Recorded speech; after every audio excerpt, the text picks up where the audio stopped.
on US 98 is brought to you by Coffeyville Community College, Coffeyville Regional Medical Center, Romans Outdoor Power, Community State Bank, Lee's Cooling and Heating, Derailed Commodity, and Roman Chevy Buick.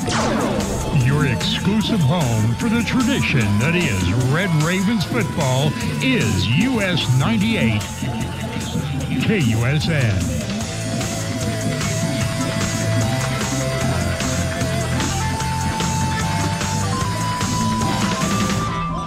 Roman Chevrolet Buick, your Silverado City, appreciates educators. To the Veterans Memorial Stadium, I am Matt Jordan. Alongside me, Dirk Andrews. Welcome in, Dirk, for the first time.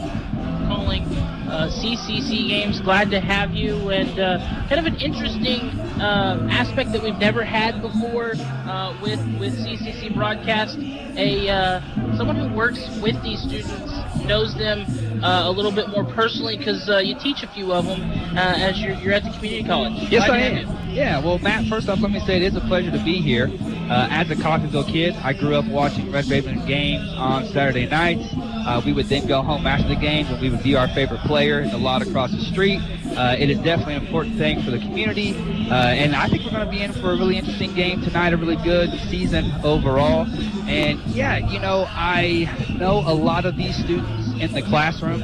It's a pleasure to get to see them, though, on the field, on the court, doing what they love to do. I'm almost like a proud papa up here. But, yeah, I think we're going to have a really good season, man. Yeah, I'm looking forward to pick to finish fourth in the Jayhawk Conference in the preseason Jayhawk standings. And coming off a regular season championship last year, so have that Jayhawk Conference championship to defend. And actually, we've already seen one of those teams that was picked ahead of CCC go down today as, sorry for our friends up north, Independence falls today in a matchup against Iowa Central, 34-17. Other games going final today. Iowa Western beats Dodge City 46-0. So that's Iowa Schools 2, Jayhawk Schools 0 to start the season. Hutch beats Navarro College 42-0. Also kicking off with us at 7 o'clock is the Butler Garden City game. That could be very exciting. That is in Butler, and Garden City, of course, picked to be very good, second in the Jayhawk Conference. They're currently ranked 7th overall, and Butler, as well as Coffeyville, outside of the top 15, both receiving votes. So right on that kind of cusp of getting into the top 15. You got to think, Independence might drop a bit, could leave a chance there for Butler or Coffeyville, depending on how they play tonight, to jump up into that top 15 ranking. Now, Dirk, not to put any pressure on you, but I've heard a lot of great things about you. You've been very highly spoken of, so I'm looking forward to calling some games with you. I'm actually also looking forward to getting back into the play-by-play chair. I haven't done this since year one here, so it's a little bit, may have to knock some rust off myself, getting back accustomed to calling community college football without the rust that I have already, not of calling football in the last 9 months. So we're looking forward to tonight's game, taking on Highland, coming up here in about just over 25 minutes. We'll actually take a 2-minute timeout here.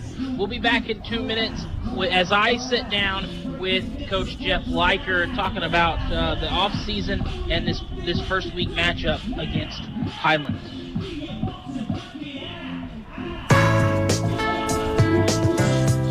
Buying a home, refinancing, apply for a home loan anytime, anywhere with Community State Bank. Our online mortgage tool is easy to use. You can be pre-approved in minutes, and our lenders are always ready to answer any questions. Visit www.ourlocalbank.com on your computer or mobile device and get started today. Member FDIC, Equal Housing Lender.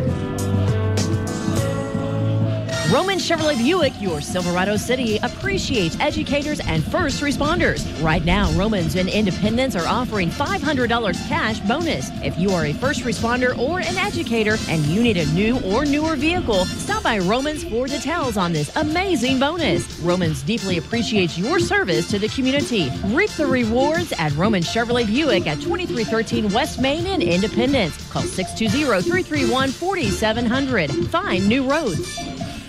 Does your business need radio communications facilities? KCD Towers has tower space available. They can meet your needs in Chautauqua, Montgomery, Labette counties in southeast Kansas, and Osage, Washington, and Nowata counties in northeast Oklahoma with expanded coverage across the area. Tower space for cellular or two-way communications? Let's talk. Call Kevin Potter, 918-336-1001, or go online to bartlesvilleradio.com and click on Rent Tower Space under the Contact tab. Start your communications outreach today. Make your home more comforting with help from Derailed Commodity. Update your flooring with the area's largest selection of in-stock carpet, luxury vinyl plank, tile, area rugs, and more in many styles, brands, and colors. New furniture always brightens a home. We have a great selection of furniture, including sofa sets, recliners, and mattresses. Economy to premium, in stock and ready to brighten your home. Shop now at your local Derailed Commodity Flooring and Furniture, Brazelton in Independence, Kansas, and Joplin and Butler, Missouri. Listening to US 98.1 KUSN, it is the pregame coaches show here for CCC versus Highland. First game of the season. Coach Leichter joining me here. Coach, a lot of expectations coming off a really big year, regular season conference champs. But that was last year. We're on to this year. So how do you feel with the prep through the summer? Got to feel maybe more normal than it's felt in a few years because we're farther removed from all the COVID stuff. Yeah, it's been a good a year since last fall. Been on the road recruiting, gotten a number of guys, got a lot of our guys graduated, which was very rewarding to see them get a chance to go on and sign with nice four-year colleges and universities. So we're pretty much starting over. We got a lot of kids that have been with us, but they haven't played. And so that's going to be the fun part, is to find out who's going to step up and hopefully not a part that's disappointing, because we don't know. But until we get on the field and there's a consequence each play to a mistake or whatever. But that's part of why you coach, why you bring a new group in and get to continue to coach them. And like you said, we're excited though. It's football season. We're tired of seeing each other. Let's go play. Let's get a routine going. Monday through Friday practice wise, and then play on the road or at home on Saturday. And so we'll see. We've got a chance to play a Highland team that's got a new staff. We don't know a lot about them. They haven't done anything for us to see what they can do. So we're going in unsure of what to prepare for. So we've just kind of prepared for a lot of things in case we get this or get that. But there's only 11 of them still. They didn't add extra people, so it's still 11-on-11 football. So we just got to go out and play good football and get off blocks, take care of the ball, don't turn it over, don't give up any cheap scores, and see if we can come out and play good enough to get a W to start the season. Yeah, that's set the tone early, right? You guys picked to finish fourth in the Jayhawk preseason poll, behind the three teams that are ranked in the top 10 preseason in Hutch, Garden, and Independence, which says a lot about the competition level of what people expect the Jayhawk to be this year. Well, it's going to be another really exciting year because anybody can win the conference. These 55-man roster rules for our young men from out of state, it just evens out the playing field so much more just because of the sheer number of out-of-state kids people can go find. You're not looking at 200 and some Kansas kids to fill all these rosters. I still think it'd be nice to get back to that someday, obviously, but the rules we're currently under, everybody's got a chance to be good if you can go get the right mix. So we'll see how it unfolds. Change of schedule this year. It's changed. This is like the third year in a row where it's going to be a different kind of look to the schedule. Added the Iowa teams back in. Lose Fort Scott obviously with stopping football, and then you throw a couple of just other teams that are, I think, Shreveport and Georgia or something like that. Non-conference, yeah, there's non-conference games. Those are at home, luckily, but you have some far road trips after a pretty easy road schedule last year. So all elements that kind of go into the season. You know, we had back-to-back bye weeks, the way it was set up. We had 3 byes, so we still have one in between the Independence Hutch game, which might be a good chance to try to recover a little bit and see where we stand. And then trying to get the Southern Shreveport and Georgia Christian, they were interested in games, and got them to come to us because I feel like it could be better officiated with the Jayhawk Conference officials. And we'll talk about next year, whether we travel or if we even fulfill a return trip, we'll see. But we're taking it 1 year at a time, trying to fill a schedule. Right now it's 7 home games, very unheard of a lot of times. But, we could have flipped one of those non-conference games to a road game and we'd be 6-5 like typical. But I wanted to get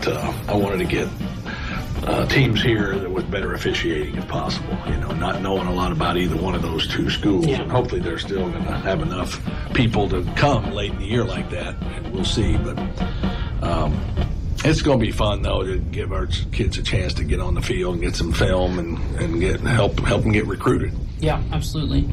Well, and while a trip to Shreveport or Georgia would have been cool, I kind of appreciate not having to make those road trips. Shreveport sounds far. It's like 6.5 hours. Oh, that's not bad. That's but Georgia? Yeah. Georgia's another story, but we'll see you next year. All right. So football is one of those sports kind of unlike the others where it's really week-to-week prep when you're looking at prepping for a game, except for week 1. Week 1, I mean, if you wanted to, once you know they're on the schedule, you can start prepping. So at what point did you guys switch from prepping we're just prepping to play football to, all right, now we're playing Highland. This is what we got to do to play Highland. We really haven't, because we haven't seen we haven't seen anything as a new staff. We have our last year's game, but that staff's not there teaching them what they're going to run,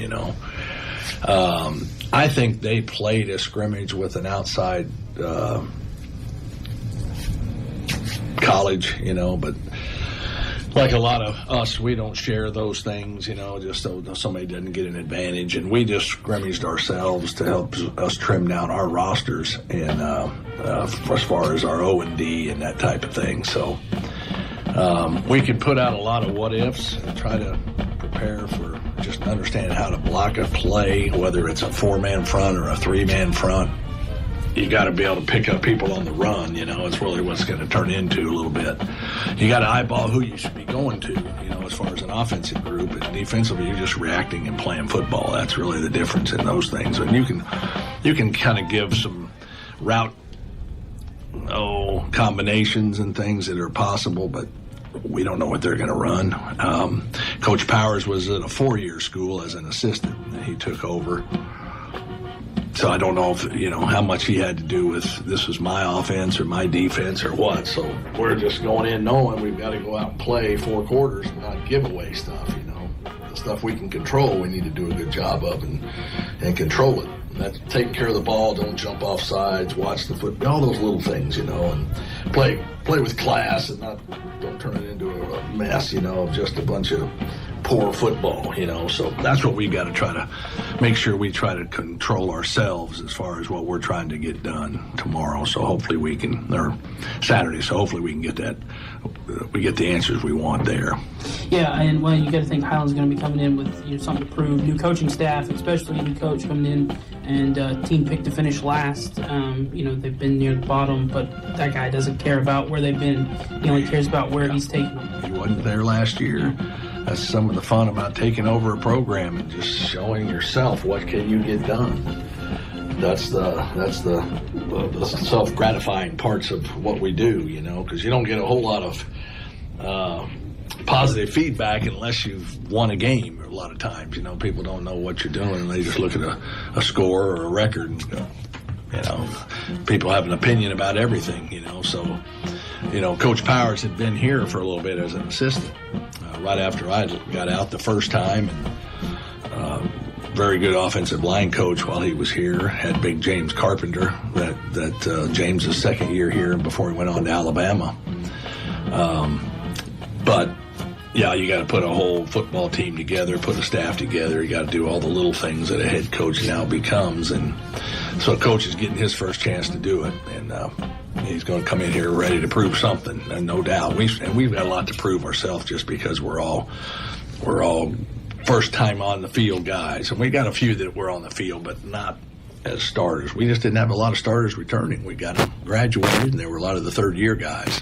So that's the gratifying thing for us, is getting our kids gone too after they've played a really nice year, got a chance to talk about a conference championship, and then move on to a 4-year. Speaking of players, who are some guys that you're looking at a kind of expected to step up tomorrow, first game, that you've been excited, things you've seen, or maybe you knew when you recruited them that they could potentially be a guy to take lead? We've had a couple guys that are back. Jaquez Barksdale was a running back a year ago. He kind of broke loose in the Highland game last year. Then later on in the year, he got his foot injured, and we didn't get to use him as much later.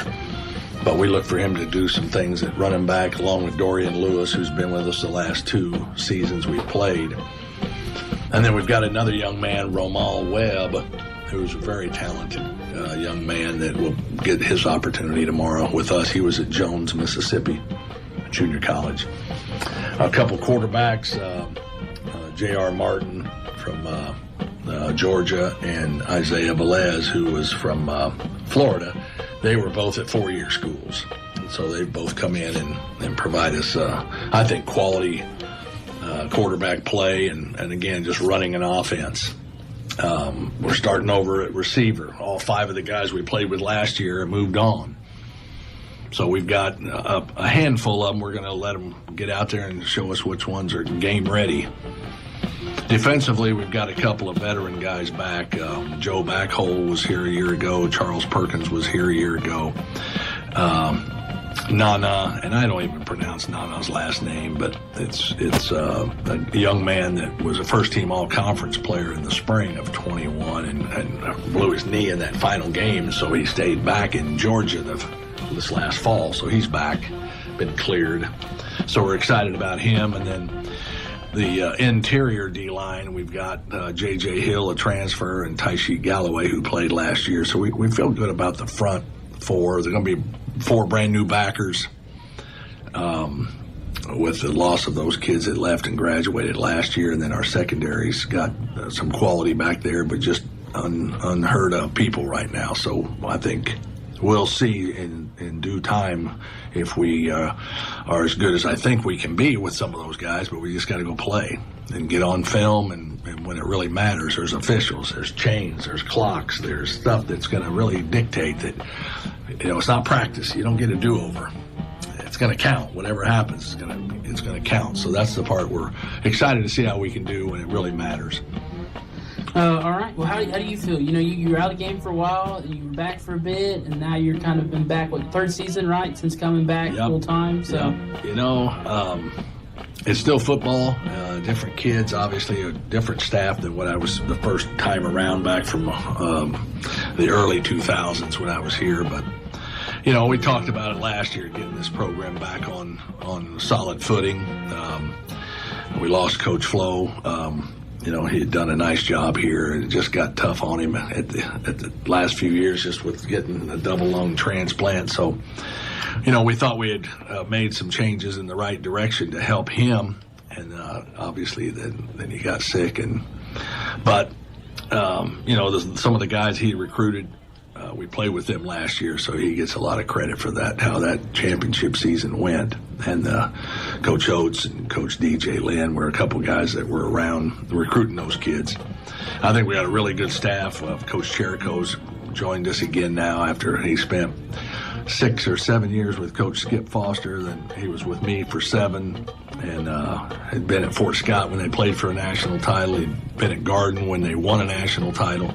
So he's got our defensive line. So it's great to have a veteran back in the fold. And so, I'm excited. It's finally the season, The camp days was hot, just a really rough, hot fall camp, you know. It's going to be warm tomorrow. It's supposed to be warm for a little while. We're going to get rain next week, and hopefully we start settling into some normal fall weather. But, you know, the kids have handled it well. They've bought into what we've asked, and so now we've just got to get ready to play a game and go be a sharp football team and handle our business correctly. All right, Coach. We'll appreciate you taking the time. We'll have kickoff for you here in just a bit on US 98.1 as CCC gets set to take on Highland. This is Jeff Edwards from Romans Outdoor Power. At Kubota, we want to help you deliver a job done right. That's why we want you to know that new Kubota inventory is arriving daily. You have work to do. We have the reliable, durable, and versatile lineup to help you do it. Visit Romans Outdoor Power today for all your equipment needs. Come see Mike and Kevin in Bartlesville or Jeff and Chance in Independence.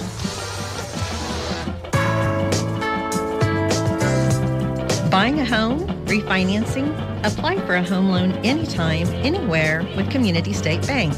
Our online mortgage tool is easy to use. You can be pre-approved in minutes, and our lenders are always ready to answer any questions.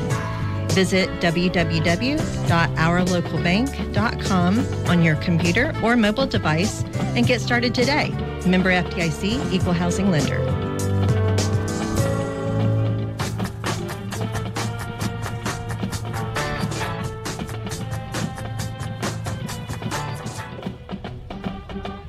Back here on KUSN 98.1.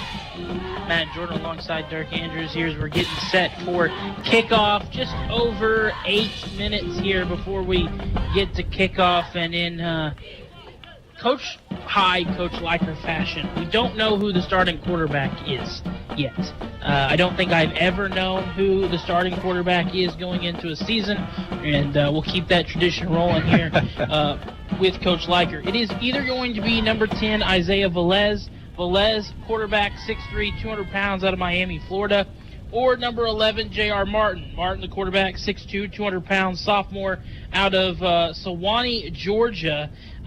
Velez, I was able to find out a decent amount about him from where he was before. Both of these players have been at four-year universities and saw time on the field at those four-year universities. Martin was at Elon University, and Velez was at Eastern Kentucky for 2 years, and then he was at FIU for a year. Actually saw some decent play in a couple of games at Eastern Kentucky, including one really good game as they were in their bowl game. Threw for 461 yards and three touchdowns in the 2020 Opportunity Bowl. Did not play in 2019 and won a 6A Florida State Championship as a senior, I should say, in 2018. Throwing for 2,700 yards and 28 touchdowns in his last year of high school. So do know a little bit about Velez. Clearly has an arm, and he can rack up those yards, Dirk. Yeah, I agree with you, Matt. I think both quarterbacks bring something unique to the team overall. We might have seen more of Isaiah in the past, but JR has some really good things that Coach Liker loves as well. 6A in Florida, Matt. There's some really good talent, down there in that class of football there. So Isaiah has shown he's proven himself on the field, but really both have. And, hey, it's interesting. Coach Liker likes to keep his cards close. Not even us. We can't even figure out who he's going to start some years. But I do think that both will see time, and then he'll probably just go with the hot hand. That is kind of his MO, what he's done in the past. I love telling this Coach Liker story. So, first year here calling football for CCC, and Coach Liker took over for Coach Flores. Coach Flores did a couple of games, and then Coach Liker took over for him. And I asked Coach Liker, I said, Coach, you've not been in the game for 10 years now. When you were coaching football, the game has changed in the last 10 years.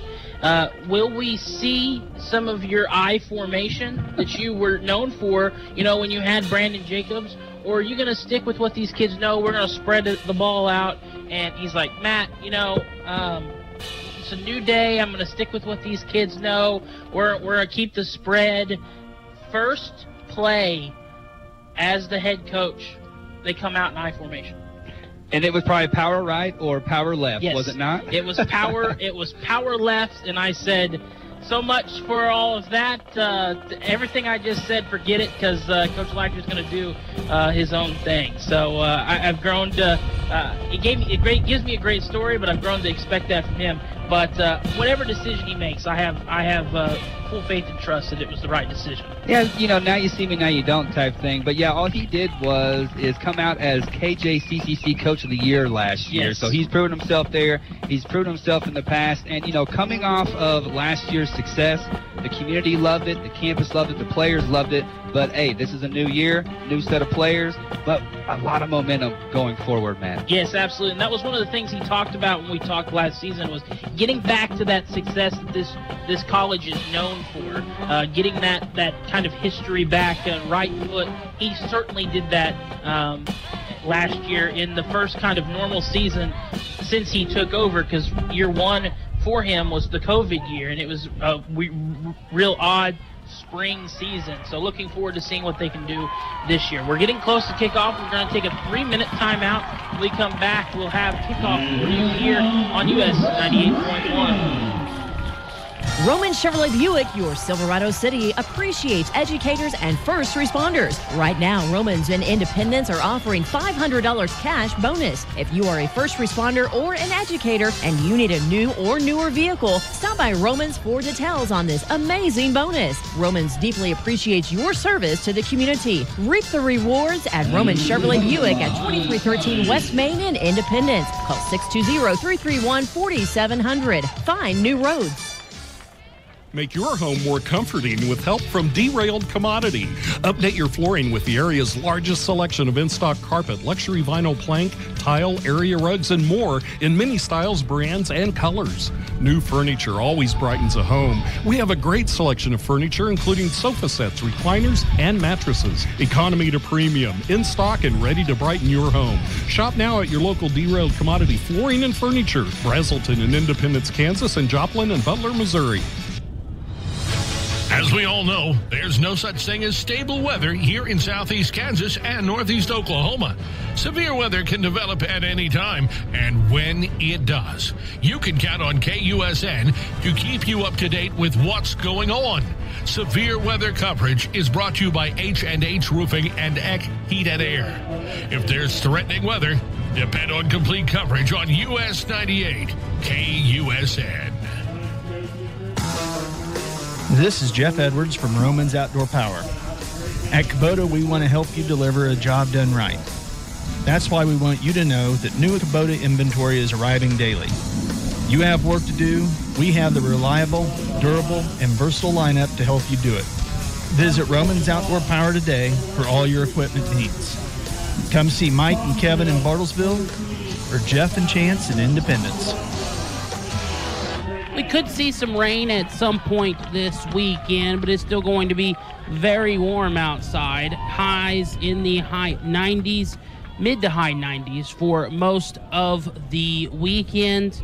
But like I said, there is a chance of rain throughout the weekend as well. For your weather, I'm Matt Jordan. Have you or do you know someone who has been caught in an out-of-town online mortgage trap? Online mortgage companies are easy to apply with and send your money to, but too often your financing hasn't arrived by the time you need it, and there's no one available to answer your questions. Applying for a home loan online with Community State Bank is just as simple as the out-of-town online mortgage company. Plus, we're always available to answer any questions and have your money ready when you need it. Visit ourlocalbank.com to apply anytime, day or night. Member FDIC, Equal Housing Lender.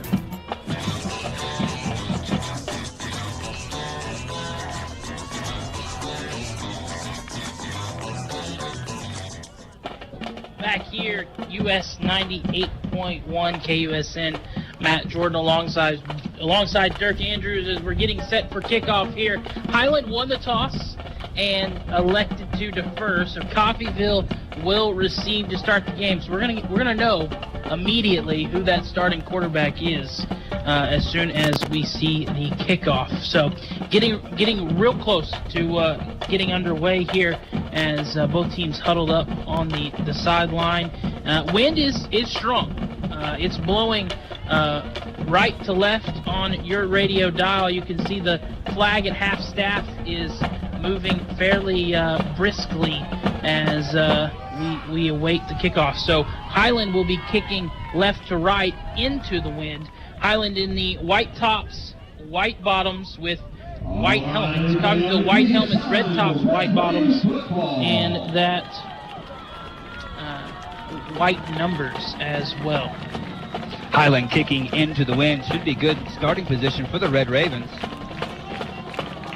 Back deep about the 12-yard line, ready to receive number 2, Dorian Lewis. Sophomore returning from last year, looking to have a big season. With that kick into the wind, we'll see if the Red Ravens are able to start with the ball in favorable field position to get the first offensive drive of the season underway.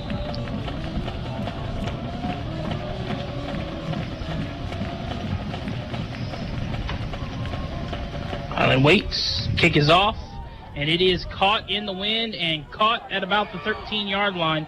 Return up to the 25, bounce off one tackle and brought down just past the 25-yard line at about the 27-yard line. That'll bring up 1st and 10 for Coffeyville. Number 83, Joseph Young, collecting that and bringing that out. Not a bad starting position for Coffeyville. And so here we go, Matt. Who's it going to be? Number 10 or number 11? Waiting for the huddle to break here and see who they've got. It is number 10, which means it is Isaiah Velez. So Velez gets the start here tonight. We'll see what he can do. He's clearly got an arm, has thrown for yards at the collegiate level, the Division I level. So we'll see what he's got tonight. Going to start under center with back behind him, and it'll be a pitch to that back. He'll cut back inside, push his way forward, and maybe picks up 1 yard that time. Not a lot of running room there for Barksdale, who I'm sure if you listened to games last year are familiar with. Wes Barksdale back here as one of the veteran returners on this team. Barksdale 13 rushes, 100 yards last year. Not a lot of action, but a 7-yard average, so they're looking to get him going early. Now we'll move to the shotgun and spread it out a bit. Barksdale will be to the left of Velez, who will motion a receiver over into the slot. Going to bunch it up. Now they'll motion him back over, as there's a little bit miscommunication maybe. Velez is going to throw. That pass is high. Had an open receiver, as it looks like it intended that time for number 12, Keyshawn Qualls, but a little too high, and falls incomplete. Brings up 3rd and 10. Little miscommunication before the snap, miscommunication after the snap as well. 3rd and long for the Red Ravens, tested early. Don't want to go 3 and out on your first offensive drive of the season. 54 seconds into this one, as Velez will spread it out again. 1 receiver to his right, 2 to his left, and Barksdale by his side. Velez will take the snap, going to step back to pass, under pressure immediately. Little pitch forward, got some room. It's going to be close. Good job by Velez to find his running back setting there, and a little pitch forward. Good enough for a first down. Needed 10, picked up 11. That's a 1st and 10. Heads up play by Velez to escape the pressure and then pitch it to the back. Little underhanded shovel pass. Great job by Velez to step up in the pocket there. Great job by Barksdale as well to make himself available. 1st down Ravens. Same formation here. 1 tight end, 3 receivers, and the running back. Velez stands on the 3-yard line and will take the snap. Under pressure again, will throw it. Bobbled and dropped that time. Intended there in the slot. Just a little bit behind the wide receiver there. He also took a hit afterwards. Looks like that was number 16, Crenshaw there, intended. Just a little off there with the timing. Crenshaw bobbled it, almost came in with it. Tried to make the catch through contact, but big play by Velez to hang in there with the pressure and fire a pass down the middle. Now we'll switch the pistol formation. The back will be behind with 2 receivers split out to the right. Quick pass over, little out play there, and that is caught. 83, Joseph Young with the catch there, able to pick up a good amount of yards. Bring up about 3rd and 6 or 7 on this one. Not quite a bubble screen, but more like a swing route by the wide receiver there. A little quick pass, set up for blocking and hope to maybe make a guy miss and get down the field. Does pick up a few yards, brings up 3rd down here. Another 3rd and long. This is 3rd and 7 here at the 41-yard line for Coffeyville. In motion, and flags will come out. First penalty of the year is going to go against the Red Ravens. It's a false start, and it'll take a 3rd and 7 and make it a 3rd and 12. That's exactly what Coach Likert and the offense does not want right there. Early penalties setting them back, making it an even tougher task for this 3rd down. Penalties were one of the Achilles heels of the team last year, especially penalties in bad moments. Definitely don't want to make a 3rd and 7, a 3rd and 12, but we're going to spread it back out. 2 receivers split off to each side, as Velez now will motion a receiver over. In motion there is Schnackenberg. Going to look to throw, will throw, pass caught, dumped off to the back, and the ball is out. Ball's out, but it's recovered by Coffeyville, and actually is a positive play on the fumble. Joseph Young there, Johnny on the spot, able to pick that one up. Yeah, interestingly enough, that's going to help the Red Ravens out, make it a somewhat doable 4th down, but it looks like the punt team is coming out. It makes it a 4th and about 4 yards. We'll call it 4th and 3, but that will bring the punt team out. Velez didn't really have any options downfield, had Barksdale in the middle. It was going to take a heck of a run for Barksdale to get that 1st down. Fortunately, we were able to recover that one and maybe play the field position game here. Fortunate bounce for sure. Wind at the back of the punt. That will be bounced into the end zone, and that will be a touchback that time off the boot of Owen Lawson. Touchback means they'll start at the 20-yard line. 1st and 10 coming up for Highland. Quick possession there for the Red Raven offense. Highland defense has to feel pretty good about themselves right now, though. Now, nice little stop, although you would have liked to recovered. I'm sure would have liked to have recovered that fumble, but we'll take the stop there and no points. Running the offense here for Highland is Brindley Vandiver, and he will line it up with the back next to him. 3 receivers to the right, 1 to the left. Now going to motion the back out. Going to throw to that back in motion. Caught and dropped right at the 20-yard line. Maybe got a yard. Bishop Fitzgerald then with that hit right there. It looked promising at first, but the Red Raven defenders closed out quickly. Nice play. Darius Pearsall on the reception, and he is slow to get up. Never good to see an injury on your first possession as a running back, but he took a hard hit.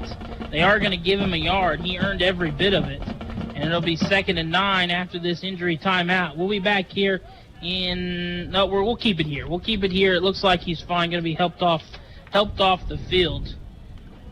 He is to his feet, so that is a positive sign there. 11:57 left here in the first quarter. Coffeyville punted on their first possession, and Highland just picked up a yard on their first offensive play. As Pearsall will be taken to the sideline, helped to the sideline. Maybe knocked the air out of him, because he got taken out by his legs. Yeah, he did, and it might not have been the hit that got him, but the contact with the ground that got him right there. But a good first play for the Red Raven defense, setting the tone early. I know that D coordinator Coach Dobler and Coach Jericho on the line, they like that sort of play right there. Coach Leiker was excited about his defensive line, as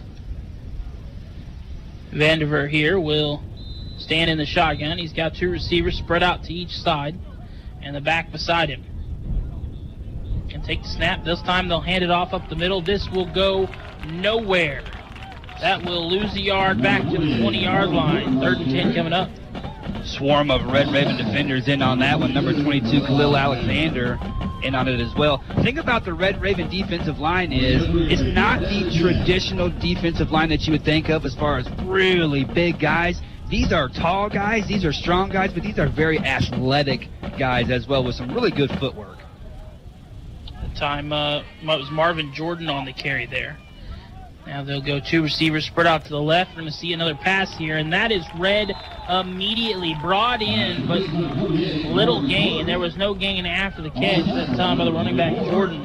And that'll bring up 4th and 9 at 3 and out here for the Coffeyville defense. And another good opportunity for good field position as the punter here will be punting it into the wind. Really good job by the defensive backs there from the Red Ravens to break down and make that play.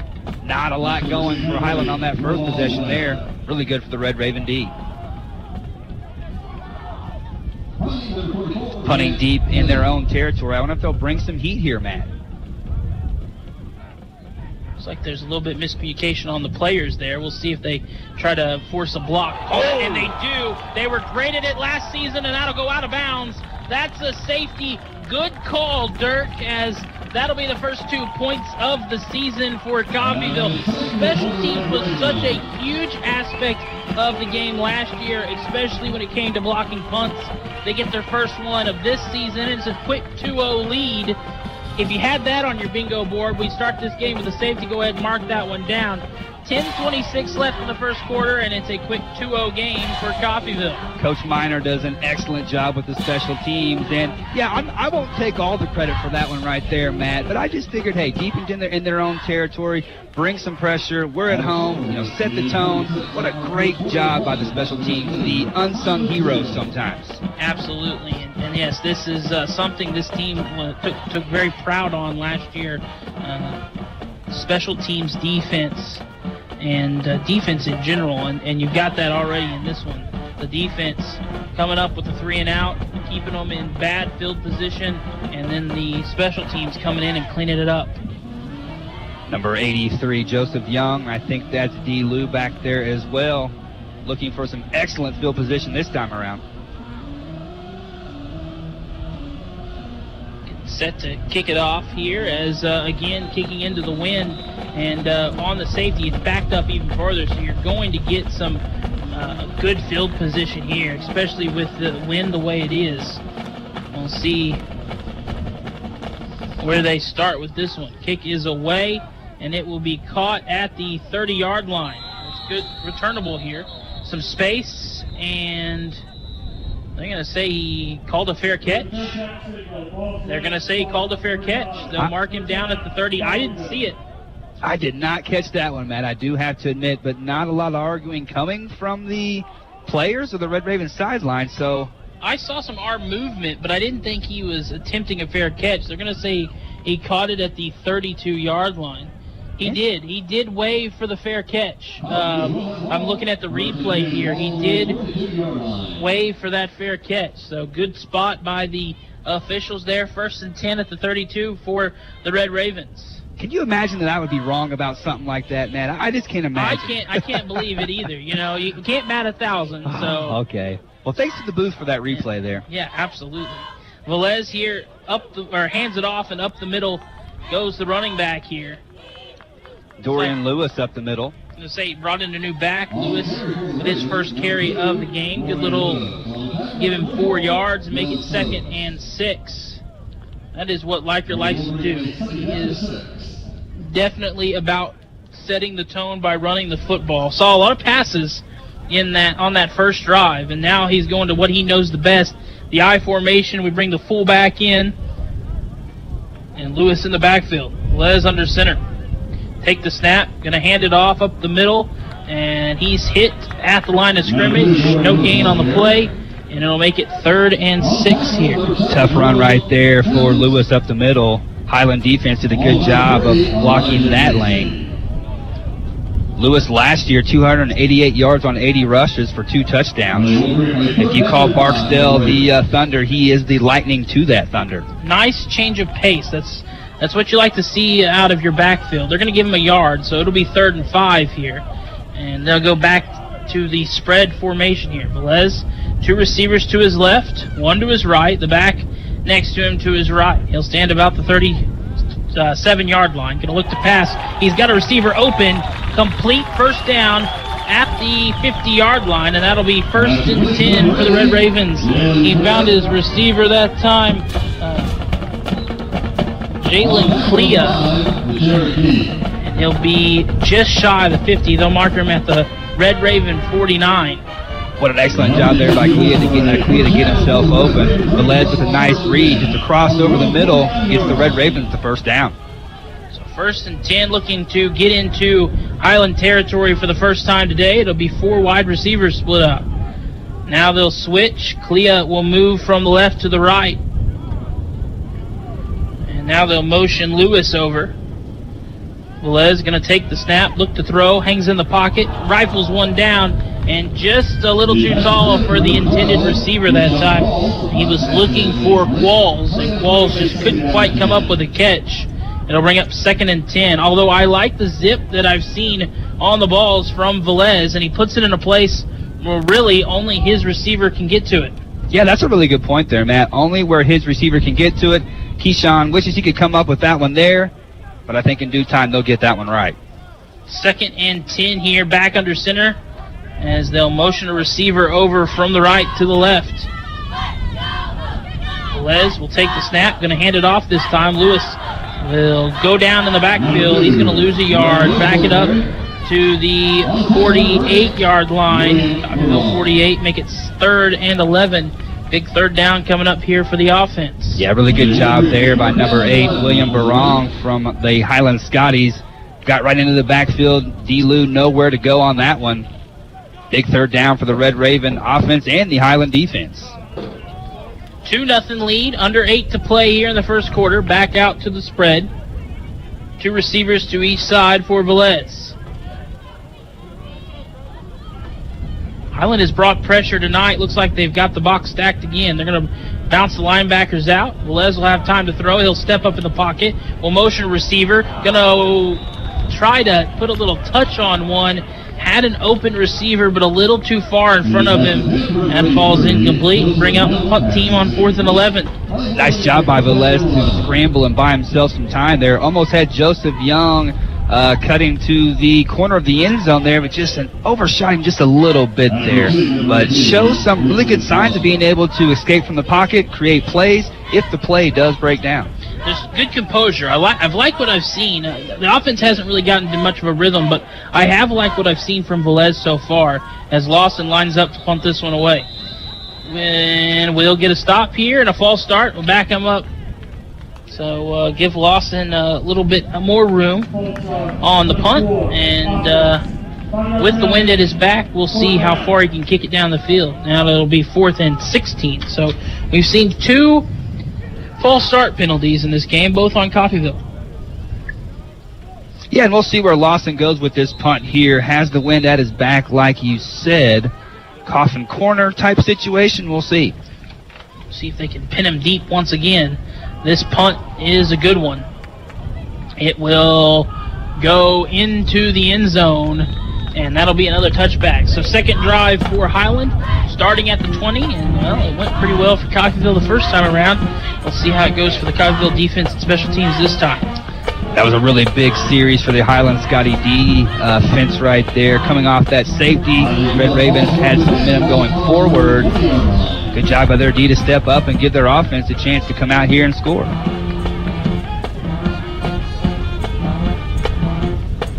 First and 10 at the 20 for Highland.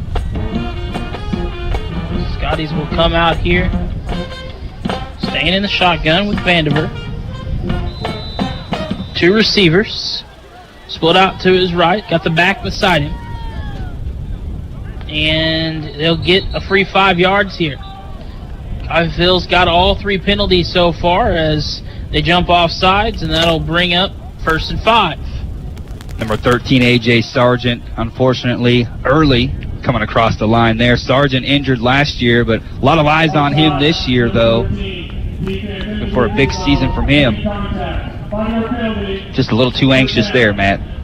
Just a little too anxious. They played well on the first 3 3 plays of that first series, and we're ready to make another stop there, but just a little bit too happy. That'll get ironed out. These are early season penalties. Vandiver going to hand it off on the snap, up the middle. Some running room this time as he bounces his way forward to the 30. And he'll have close to a first down, and we'll see if they give it to him. No, they don't. It'll bring up 2nd and 1 after the 4-yard gain. Kason Jones is a nice little run there. He stayed patient, found his holes, and almost came up with the first down, 2nd and short.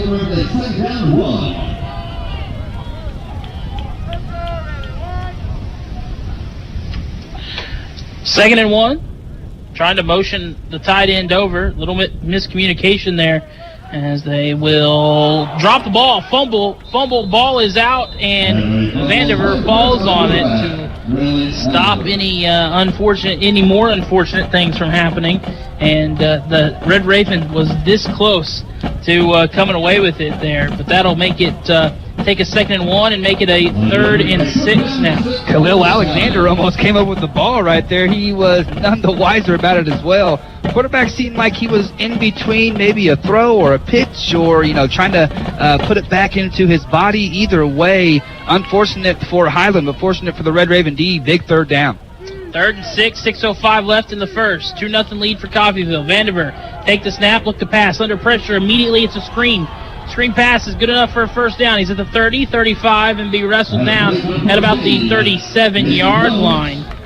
Good job by Vandiver to hang in there. Knew pressure was going to be coming on the screen pass, and it was good enough for a first down. Tricked the defense, and that'll be 1st and 10 at the Highland 38-yard line. Clever play call there from the Highland Scotties, using the defensive line's athleticism and speed against them there to pick up a good chunk of yards. It's a risky play call, though, with that athleticism. If they figure out what's going on, they can definitely be quick to get back to it. Got them to jump again, but didn't get the snap off, and no one was touched, so they're able to get back. Now they're wanting the delay game, and we're going to get it. A little bit miscommunication. Highland is, you see this in early season. They've had a couple of moments where they haven't quite been ready. This is their first penalty, and it is a 5-yard delay game penalty on Vandiver. As that'll set them back, it'll be 1st and 15 now. After they had a lot of momentum, coming from those first couple of plays, even picked up a first down, I believe, find themselves in a bad situation. Yeah, early game, early season, new coach as well, working out a new system. Red Raven defense need to capitalize on these Highland mistakes. Bringing pressure, and pressure got there. The ball's up in the air, and it is... Someone caught it, but did it hit the ground first? Yes, it did. It looks like it did bounce off the ground, incomplete. There was a Red Raven there off the tip, and a little tip drill action on 1st and 15. Coffeyville brought pressure low and right up the middle. Vandiver had no chance. Just about turned dangerous. Number 7, J.J. Hill almost came up with that interception there. It might have been a house call as well, as most people were looking downfield, but that deflection was big. Good job by the Red Raven D. 2nd and 15 here. Let's see if they think about pressure here. 5 minutes left in the first quarter. Motion, the receiver over. They're going to fake the handoff, and Vandiver will keep it himself. Pushes his way forward, maybe picks up one. Yeah, they'll give him one. So 3rd and 14 coming up at the 34-yard line. They need the Highland 48 for a first down. Really nowhere to go there. Good job by Tim Adams to come down and make that tackle. A lot of red shirts around that one. Long 3rd down here for the Highland Scotties. Need to have something downfield here. Those fakes did not fool the Red Raven defense at all. Good point. 4 receivers spread out here as Vandiver will look to take the snap. Going to look downfield. He'll throw quickly. He's got a receiver off his hands and intercepted. The Red Ravens have it. Going to make some moves. Bounces back outside. Inside now. And will be brought down inside the 10-yard line. Great starting field position off the turnover. And the Red Ravens defense and special teams is showing up early in this one. It's 2-0 off a blocked punt and now an interception that gives the Red Raven offense first and goal at the 8-yard line. And that's number 42, Tim Adams, right there. He's been active all night long. I just called his name on the previous play. 6-foot Topeka, Kansas product gives the Red Ravens wonderful field position here. Let's go ahead and put this one in for 6, Matt. Yes, I would like to see a touchdown in this one, and I'm sure Velez and this Red Raven offense would like to reward what their defense is doing so far. Under center here with a fullback and a running back. They're going to give it to the back up the middle, and he'll push his way forward for a gain of 3 to the 5-yard line. And that will bring up 2nd and goal from the 5. So we've seen Barksdale, we've seen Lewis, and now we're seeing Ramel Webb, another running back with a lot of potential. Coach Likert loves him, very strong. Maybe not the biggest guy in the world, but he eats up those yards. Perfect for a situation like this, close to the goal line. Absolutely. You want your guy that has a nose for the end zone right here. And, yes, Likert loves a stable of backs. He wants to have multiple backs that do multiple different things that he can hit you with. As Velez will go back under center, 2nd and goal from the 5. Going to motion a guy out, going to throw that way, and a flag comes out, and that'll be another false start. So 2nd and goal from the 5 comes 2nd and goal from the 10, and another false start. That's the 3rd false start for the Red Ravens in this one, their 4th penalty overall. 3rd false start, 4th penalty overall. We can't have them so close to the goal line like that. That's a real momentum killer when you had it 2nd and goal from the 5. But there's still a good chance here. This will allow them to see if they'll spread it out a bit. Looks like, yes, they are going to. They'll go to the pistol formation. 2 receivers. Webb the back behind Velez.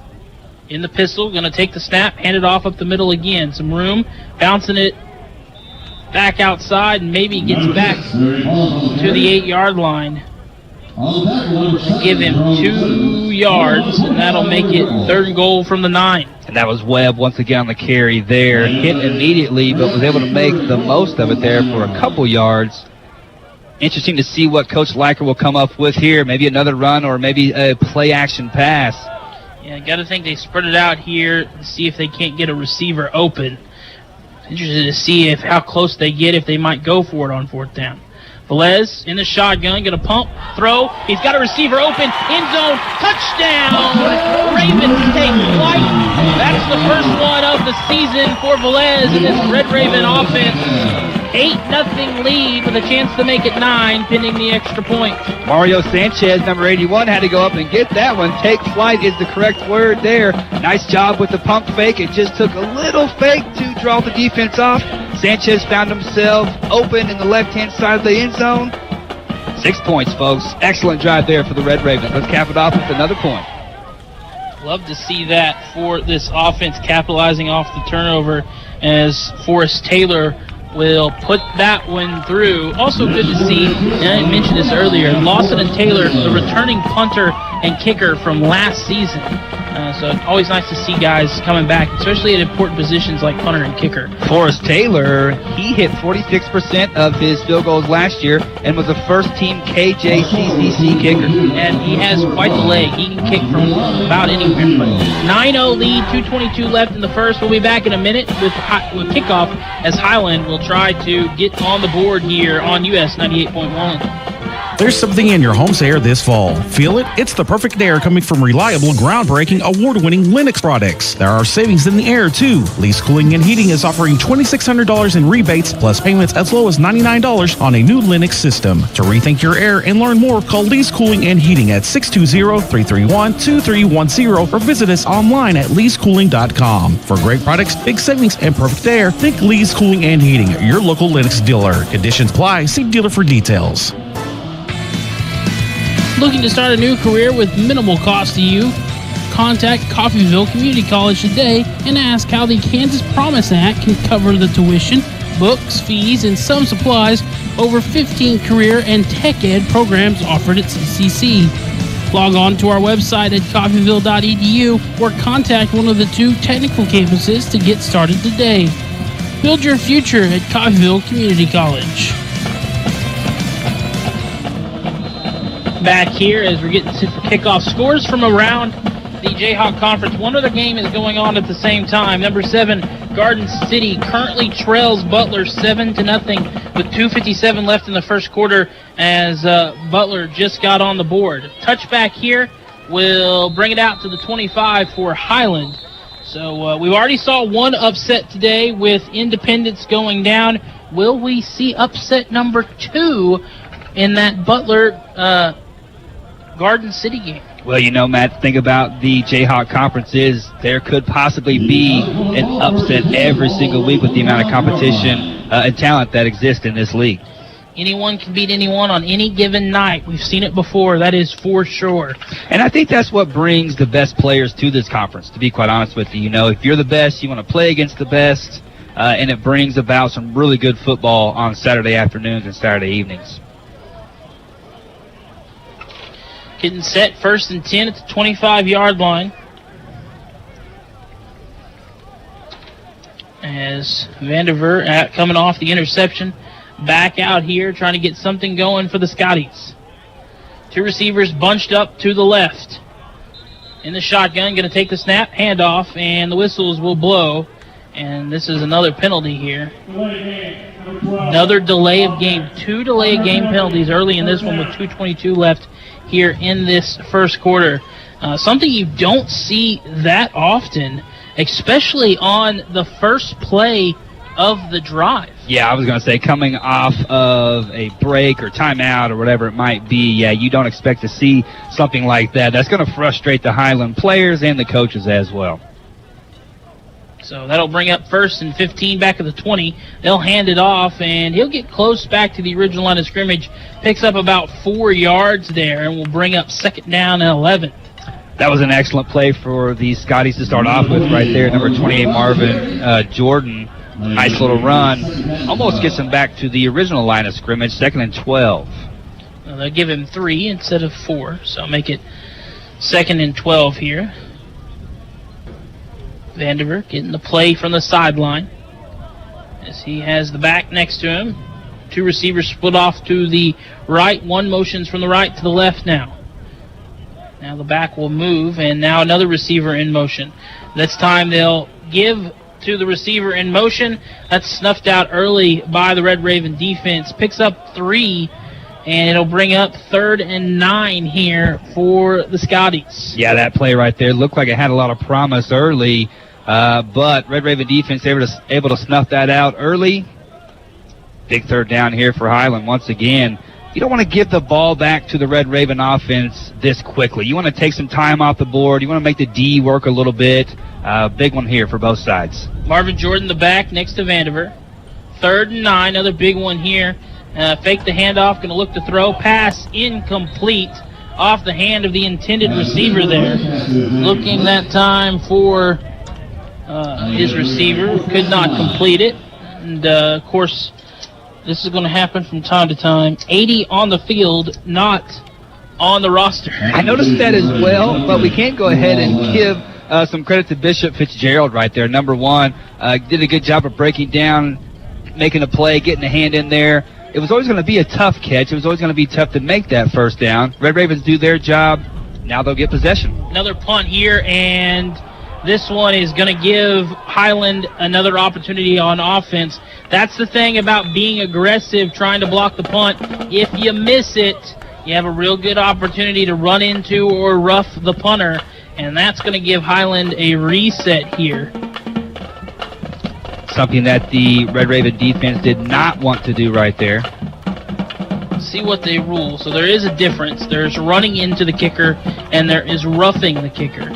Running into the kicker it's all about which leg you hit. Interesting. That time, they kind of took the kid out altogether.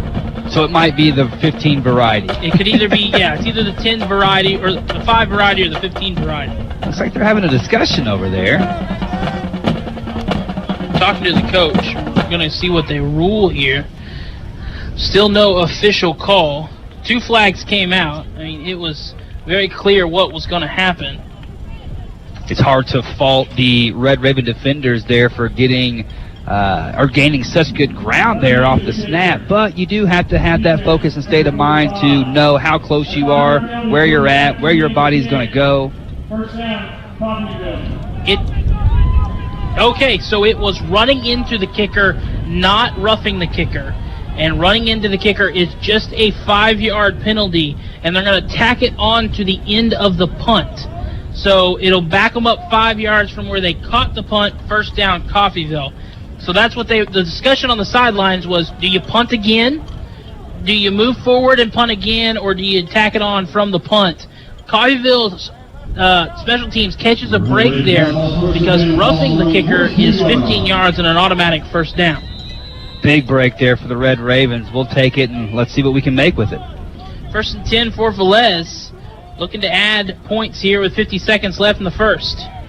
Gonna give it off, and Barksdale will bounce off one tackle, able to get back to the line of scrimmage, and we'll bring up 2nd and 10 on the no gain on the play. Yeah, tough carry there for Barksdale. Highland Scotty's all over that one.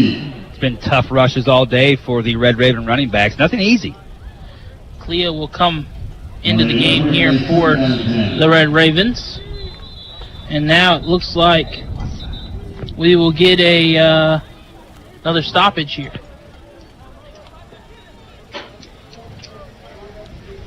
as the officials are talking something over here. 26 seconds left in the first. We got an official stoppage. I'm not sure what the stoppage is for. Officials going to come over here and talk to Liker. A lot of pointing, but not a lot of explanation. Maybe it's something to do with the... Did they think they saw lightning? What? Now they're coming over and talking to another coach on the sideline.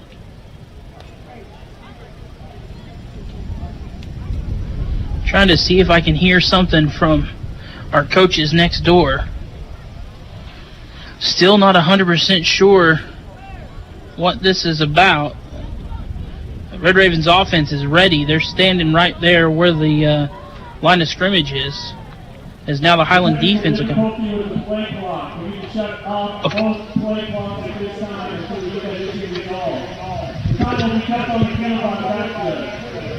So technical difficulties with the play clock. The play clock is currently dead, and that means that the back judge will have to keep the play clock, which is a lot more difficult for a quarterback. And we've already seen Highland struggle with play clock issues. That could cause them even more problems. Velez going to take the snap here as he motions out his back, and a third of that back in motion. That's Barksdale. Makes one guy miss. Will push his way forward past the 45 and up to about the 47-yard line, 46-yard line, and that'll bring up third down. Now they're going to back him up even more to the, 45. That'll bring up 3rd and 7. They give him 3 yards.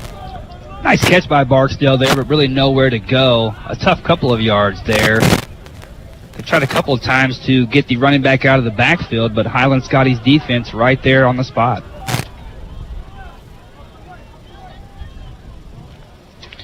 Third and 7, another third down opportunity here. A lot of third and longs, unfortunately, for Coffeyville on offense.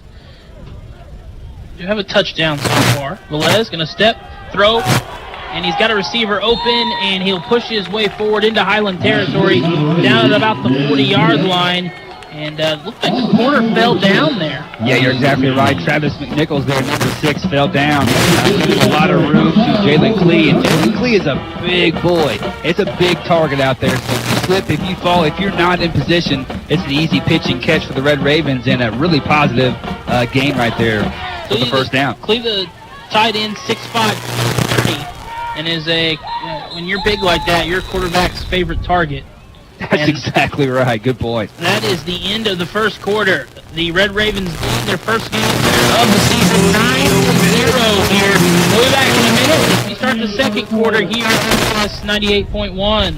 Roman Chevrolet Buick, your Silverado City, appreciates educators and first responders. Right now, Romans and Independence are offering $500 cash bonus. If you are a first responder or an educator and you need a new or newer vehicle, stop by Romans for details on this amazing bonus. Romans deeply appreciates your service to the community. Reap the rewards at Roman Chevrolet Buick at 2313 West Main in Independence. Call 620-331-4700. Find new roads.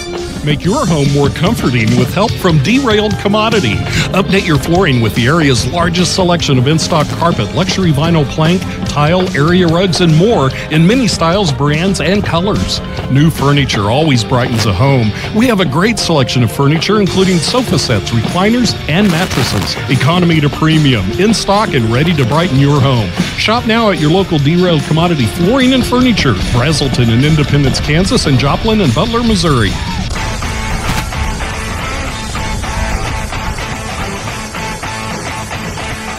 Back here for the second quarter on US 98.1. It's 1st and 10 as Coffeyville picked up the first down right at the end of the first quarter on 3rd and 7. They lead 9-0, a safety and a touchdown. Honestly, the story of the game so far has been defense and special teams. Defense and special teams stepping up for both sides. Red Ravens just taking advantage a little bit more than Highland. Handoff here, up the middle, some room to run, most room, and a leap over the top of the guy. What a hurdle right over the defender. The biggest run of the night so far. Gets them just outside of the red zone. 1st and 10 at the 21-yard line. Jock Barstow right there. Oh, like a kangaroo. Moving quickly, Velez going to hit his open target there and inside the 20. Inside the 15, that is Clee, and that'll be a second down and 3 coming up here. Going quickly, Highland defense having to get in position here. Red Ravens with some momentum. Make it 2nd and 2, another handoff, and this time that will go nowhere. That's going to be a loss of a few yards. Back them up to the 16, a loss of 3. And that'll bring up 3rd and 5. So, Matt, for the Highland Scotties right there, not only was it a good play, but it stopped the Red Ravens from that hurry-up offense right there. That run from Barksdale, little kangaroo in him right there. Hopped right over the defender. You see that on Saturdays. Had never seen it here on this field. Excellent run. Yeah, a great hurdle, a textbook hurdle by Barksdale as they'll go to the pistol here. A back next to Velez, and then Barksdale behind him. 3rd and 5 coming up here, 9-0 lead. Gonna fake the handoff. Velez this time gonna step up. He's got room to run.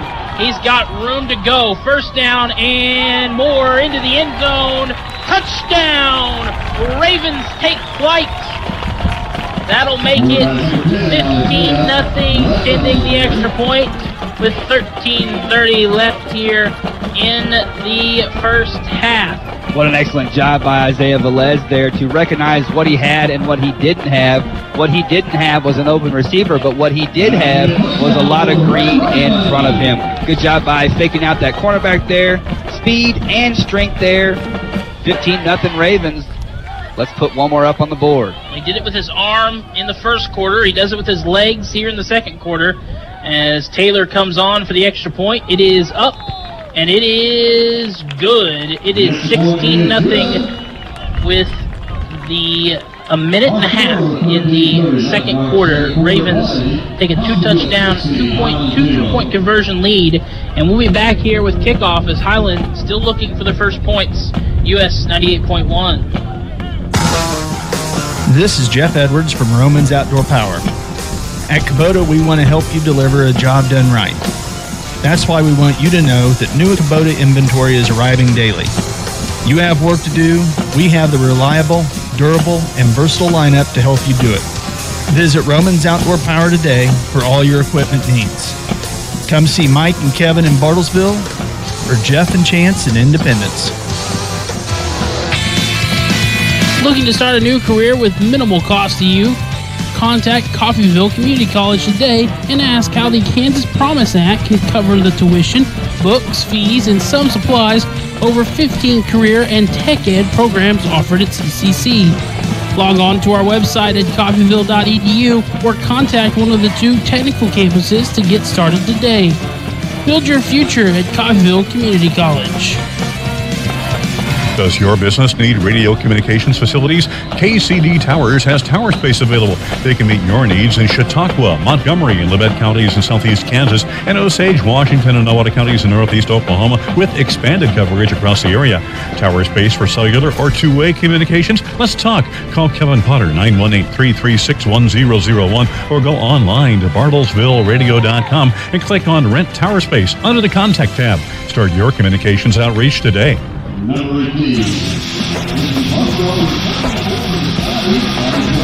Coffeyville now kicking into the wind, gives Highland a chance to return it, and they do out to the 24-yard line. They'll have it 1st and 10 at the 24. First time they've not started offense after a touchback, but still not their best starting field position of the night, just being able to get to the 24. Little update from the other game going on right now.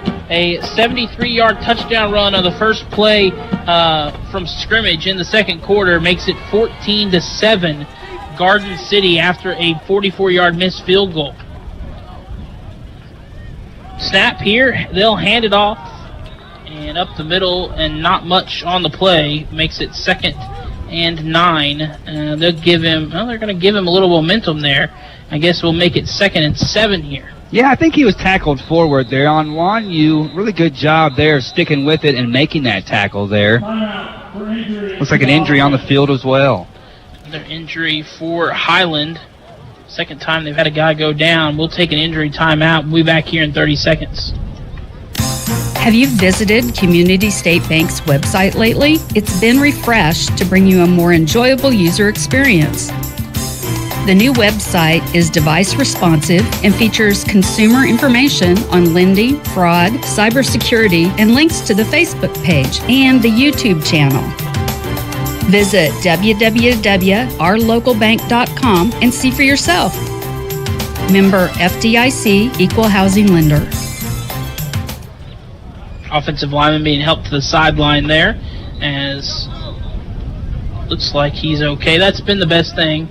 Couple of injuries in this one, but neither one too serious, as both were pretty much able to walk off the field under their own power, neither one limping. But we have not seen Pearsall come back after the injury, the running back that got hurt earlier on the first play of the game. That's a good point there, Matt. We'll see if he comes back maybe in the second half, or if at all. Vanderveer going to look, take a snap, another handoff up the middle, some room to run as he'll push his way forward to about the 30-yard line. Give him another 3, and it'll make it 3rd and 4 coming up here. They need the 34 for the first down. Yeah, very positive run there for Highland. This is a very doable 3rd down for them. In between just a little bit. Do you pass? Do you run? They've had some success running the first 2 downs. You try a little trickery here, maybe play action. We'll see what they come with. Kason Jones, the guy in the backfield with Vanderveer.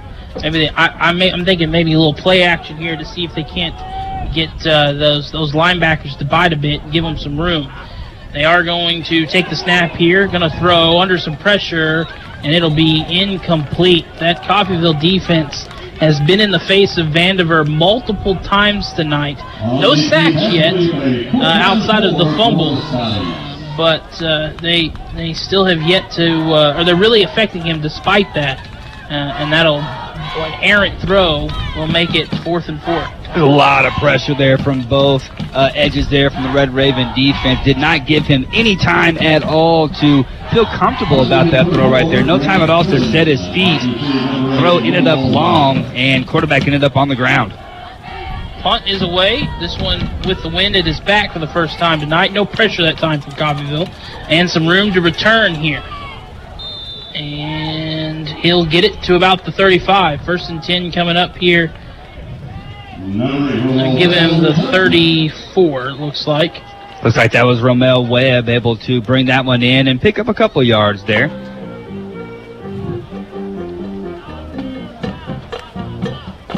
Question is, will Liker stay with his running back by committee here? Looks like Barksdale was out there last time. Will it be Lewis this time? Will it be Webb?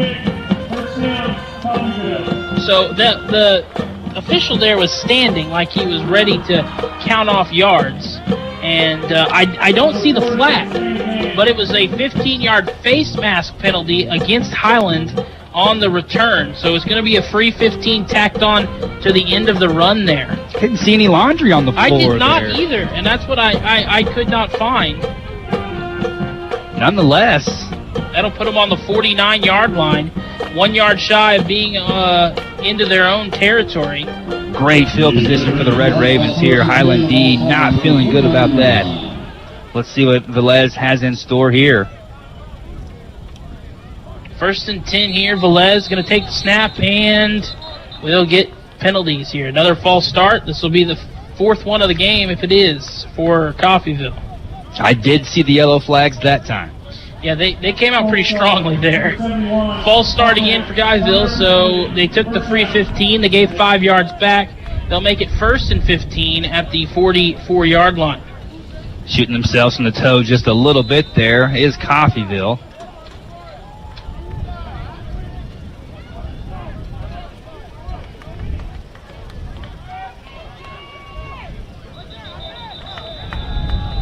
And more laundry on the floor, Matt. Another false start, back-to-back false start penalties. They were barely set before that penalty came out. So they took the free 15. They've given 10 of it back, and now it's 1st and 20. 5 false start penalties. And that's something that the coaching staff will be addressing at film session next week at some point.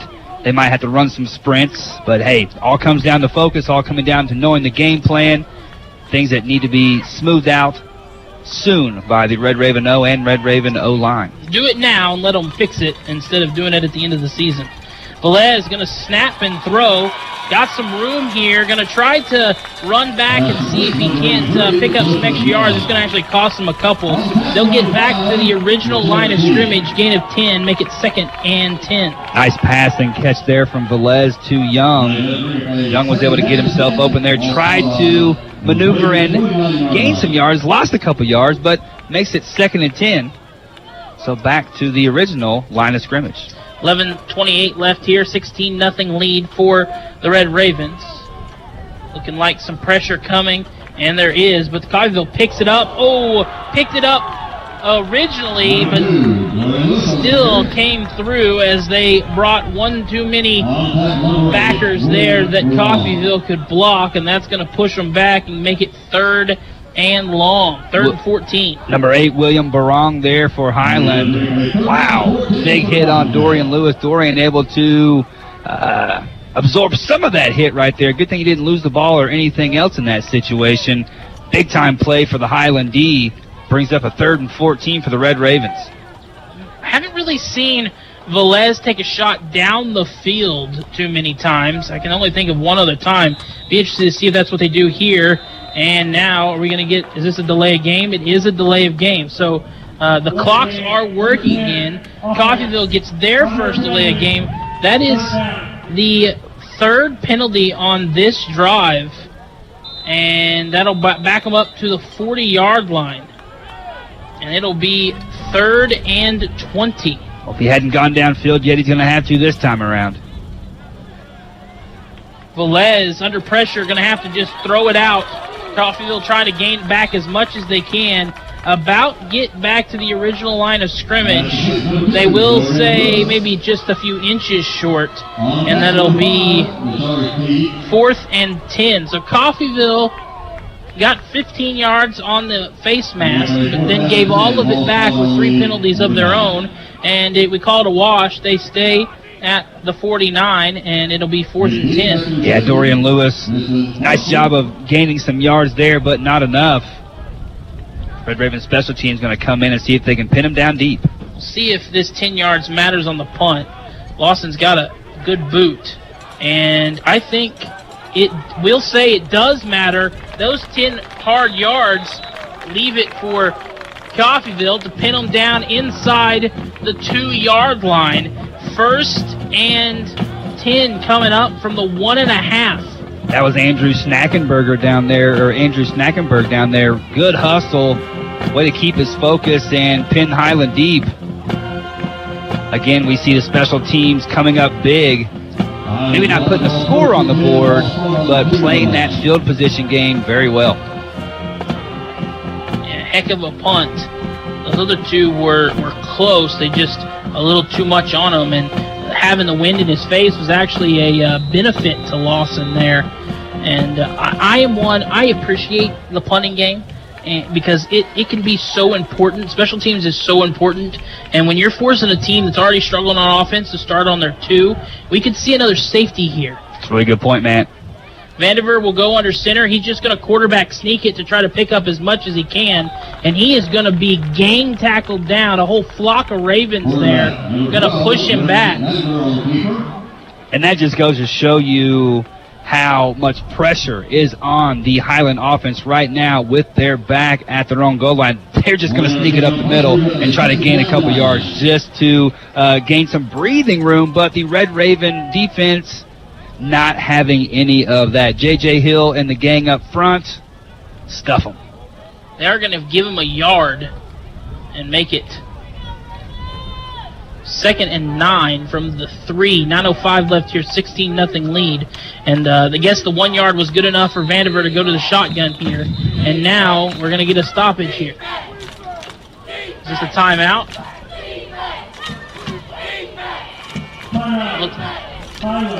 Probably smart. Highland wants to talk it over. 18-0 is not where you want this game to go if you're Highland. So going to try to do what they can to avoid that with a hungry Coffeyville defense. We'll take 1-2 back in a minute. 16-0 lead for Coffeyville here on US 98.1. There's something in your home's air this fall. Feel it? It's the perfect air coming from reliable, groundbreaking, award-winning Lennox products. There are savings in the air, too. Lease Cooling and Heating is offering $2,600 in rebates, plus payments as low as $99 on a new Lennox system. To rethink your air and learn more, call Lease Cooling and Heating at 620-331-2310 or visit us online at leasecooling.com. For great products, big savings, and perfect air, think Lease Cooling and Heating, your local Lennox dealer. Conditions apply. See dealer for details. Roman Chevrolet Buick, your Silverado City, appreciates educators and first responders. Right now, Romans and Independence are offering $500 cash bonus. If you are a first responder or an educator and you need a new or newer vehicle, stop by Romans for details on this amazing bonus. Romans deeply appreciates your service to the community. Reap the rewards at Roman Chevrolet Buick at 2313 West Main in Independence. Call 620-331-4700. Find new roads. Vandiver going to push it forward on the quarterback keeper. Give him a little bit more breathing room. He's shy of the 8-yard line. Give him maybe the 6.5, 7, depending on the spot there. That'll bring up 3rd and 6. And we'll see if Highland wants to be conservative and just punt it away with the wind at their back, or if they're going to try to take a shot here and pick up the first down with 8:20 left here into this first half. Playing very conservative at the moment, but now might be the time with your wind at the back. Vandiver going to fake the handoff. He is going to throw, and he's hit late. That'll be a free play, and it is incomplete, but the late hit will give the Scotties a free 15 yards and an automatic first down. Well, Matt, that probably should have been a touchdown right there, to be quite honest with you. That wide receiver had a couple of strides on the defender for the Red Ravens, went right through the bread basket. Coffeyville catches a break, but at the same time, so does Highland, as that roughing the passer penalty will move it up to the 21-yard line and a 1st and 10 for Highland. Unfortunately for the Highland offense, that 15-yard penalty, their biggest play on offense of the game. It's been all Red Ravens so far this game, but, man, it's just going to take one score from Highland to get them right back in this conversation. So Red Ravens need to step up on D here, prevent that from happening. First big mistake by the Red Raven defense.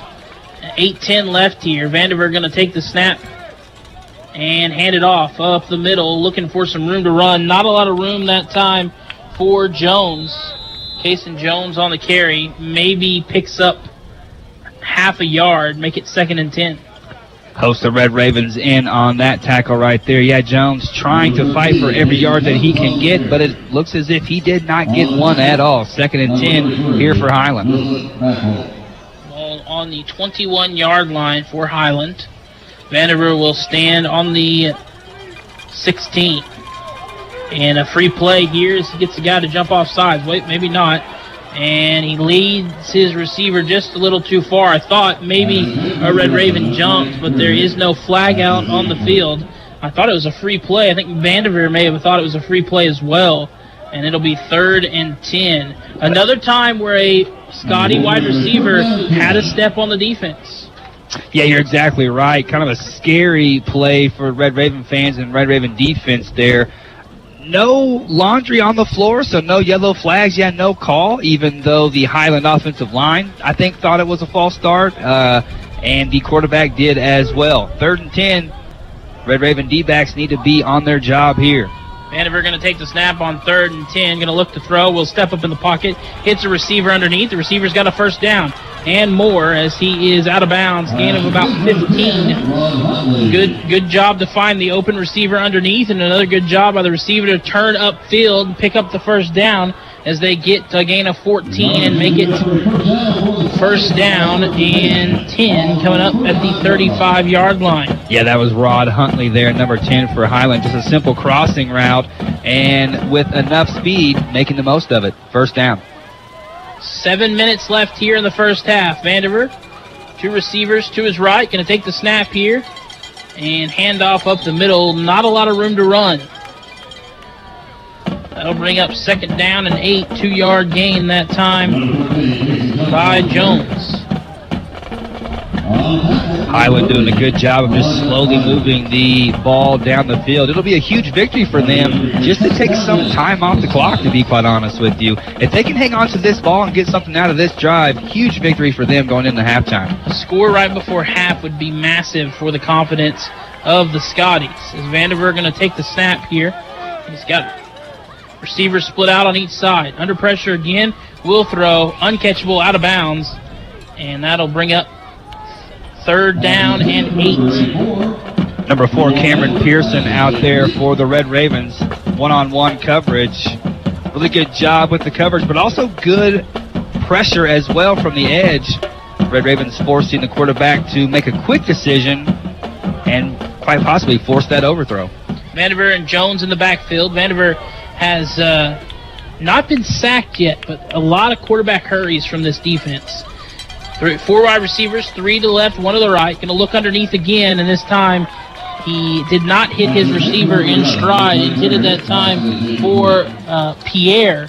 Incomplete. Will bring up 4th and 8. Coffeyville will get the ball back with 6:19 left as the punt team will come out for the Scotties. And Matt, if he would have hit him in stride, that might have been another first down right there. Another simple crossing route, but doing enough to confuse the Red Raven defense. That line coming up big right there, though, forcing this punt. That was a really good drive there for the Scotties, but if you're not coming up with points, then it was kind of all for naught, right? Get a good job to eat some time off the clock. Another almost blocked punt, but this one returnable, and they're going to let it go. Is Coffeyville.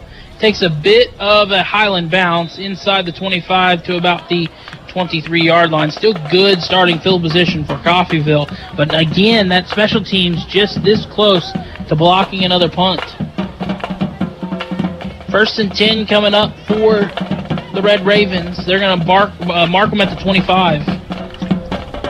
6 minutes left in this first half. Will it be a ground and pound? Will it be a quick strike? Will they try to keep the ball for the rest of the half? What do you think, Matt? I think they're going to try to add some points. We'll see what Velez will do. They've been under some pressure. I haven't really seen Velez take many shots down the field. It's been more methodical than big play. It's worked so far.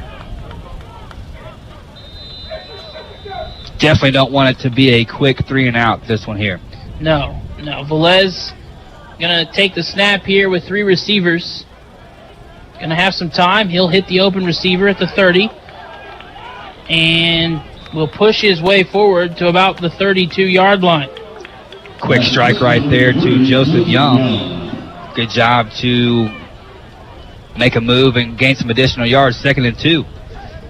8-yard gain. Velez now going to hand it off. Not a lot of running room. Going to try to bounce it outside. Slips a bit, and then will dive for the first down. Heads up that time by Webb to realize he was losing his footing and saw the first down marker there and just dove forward for it. Picked up 4, and that'll be 1st and 10. Running with a lot of intensity right there. Romel noticed he was falling down, but also noticed he was close to the first down. Did all he could. 1st and 10 Red Ravens. Good job to bounce it outside. There was nothing up the middle, and turned a lot of nothing into something.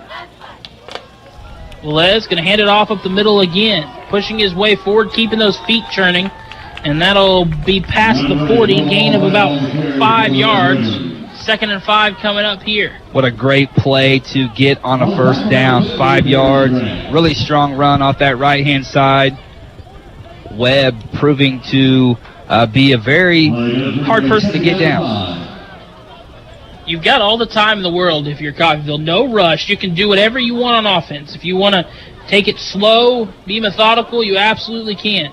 They're going to go under center again, back behind Velez. 3 receivers, 2 to the right, 1 to the left, going left to right on your radio dial. Velez will throw. That is caught at the 50 and into Highland territory as he pushes his way forward there. That time the catch by Qualls. That'll bring up 1st and 10 inside Scotty territory for the Red Ravens. And if the cornerbacks are going to give him that room, you might as well go ahead and take it. That is an easy pitch and catch there from Velez to Qualls. Nice play. 1st and 10 at the 48-yard line of Highland. 4.5 to play and a 16-0 lead. The most rhythm we've seen this Coffeyville offense be in. Pressure coming from Highland. Going to hand it off up the middle. Room to run. And he will pound his way forward. In at the 38-yard line and pushes his way forward. Does Webb there for a first down.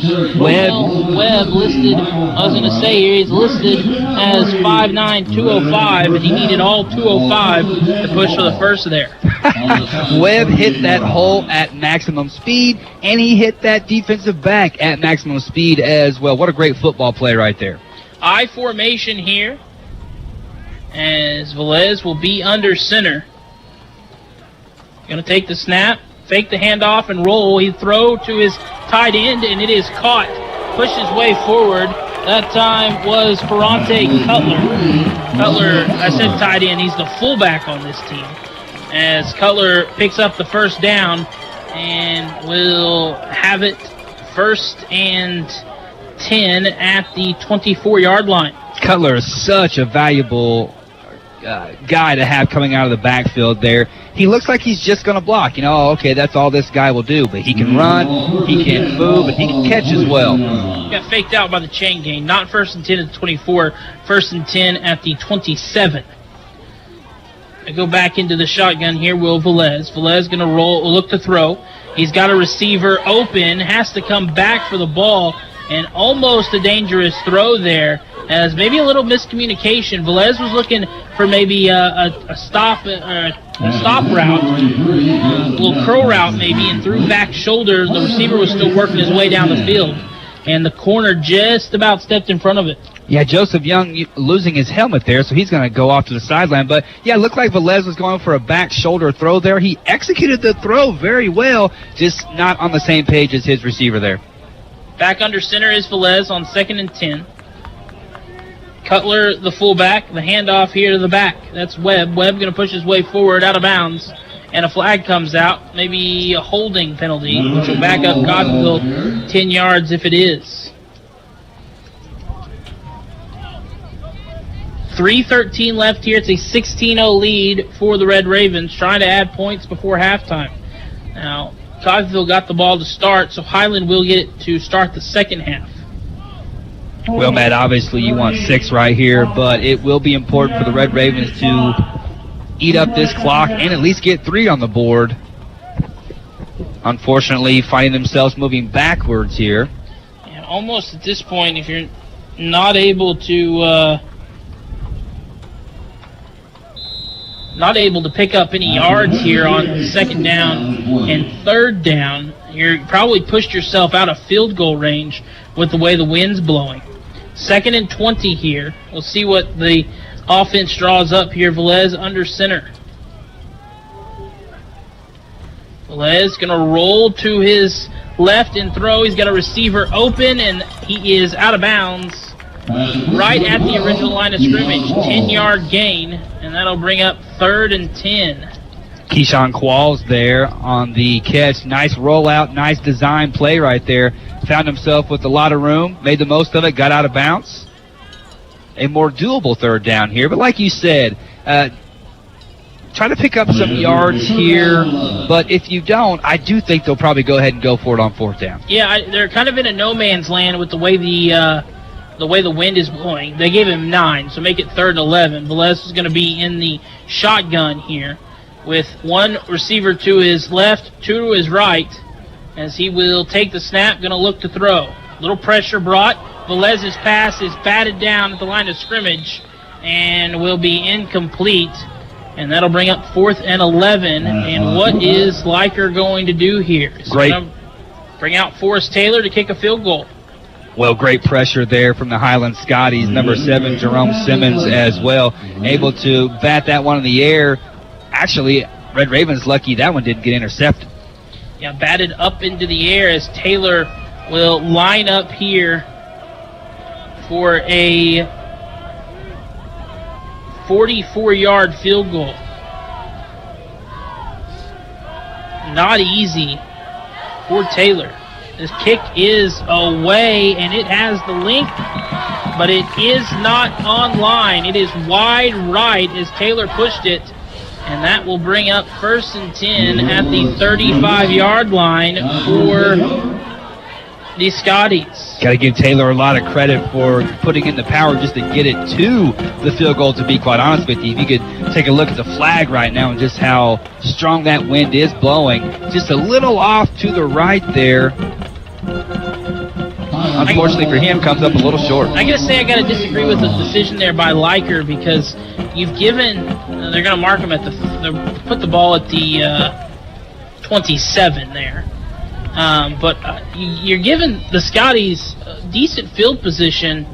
I would have just maybe gone for it there. Handoff up the middle. Nope, they're going to fake it. Vandiver's going to take a shot down the field. He's got a receiver and just overthrew him once again. Vandiver has been this close to hitting receivers in stride for touchdowns. And luckily for Coffeyville, he's not been the most accurate tonight. Yeah, you're exactly right there. A good enough fake right there to fool both of us in the booth. Almost had that wide receiver streaking down the right-hand side.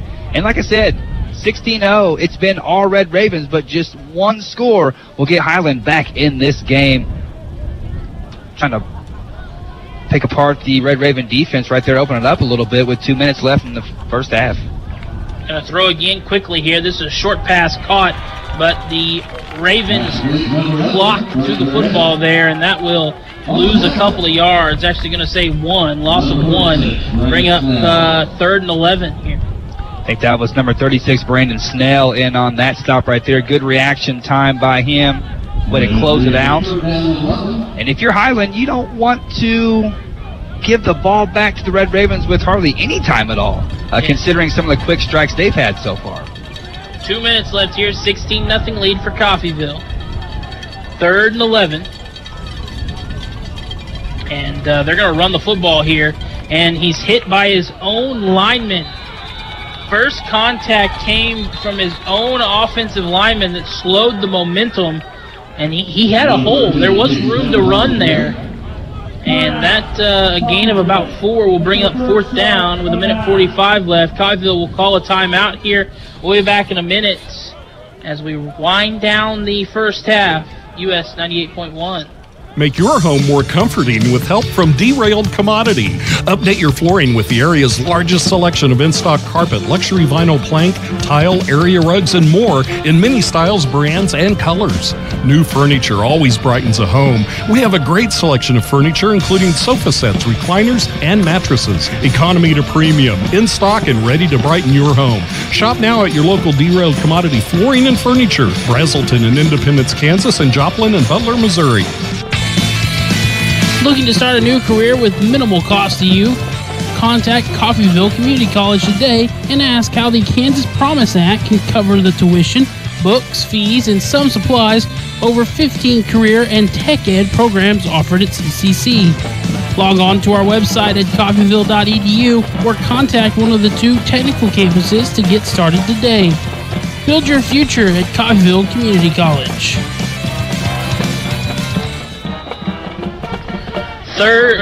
4th and 7 here as the punt team will come out, And the punt, again, almost blocked, but returned and muffed. It is out of bounds. Coffeyville catches a massive break as the punt was muffed and almost was a dangerous situation there for the Red Ravens, but it goes out of bounds.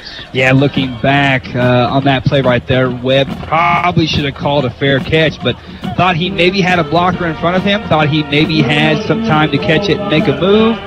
Fortunately for the Red Ravens, we retained possession on that one, and with 1:37 left, it'll be interesting to see how Leiker approaches this match. And Leiker may be content with a 16-0 lead into halftime, and we'll see if he wants to add to it. Maybe if you take a shot on first down, you can have a good chunk play and kind of sets the tone for what the drive could look like. They are going to come out in the shotgun formation. He'll have 2 receivers to his left, 1 to the right, with the wind in his face, moving left to right on your radio dial.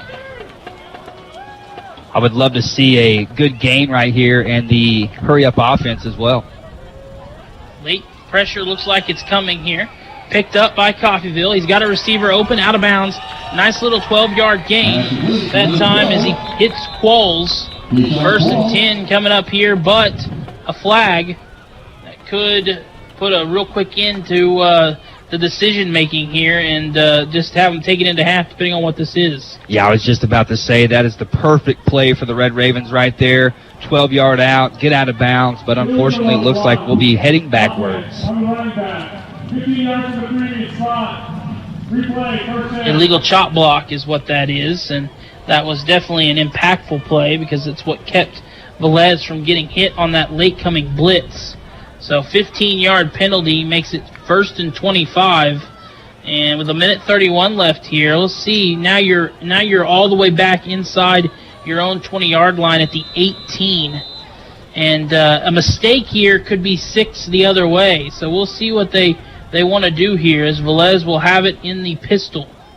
He's got 3 receivers. Now he'll move into the shotgun here with the back by his side.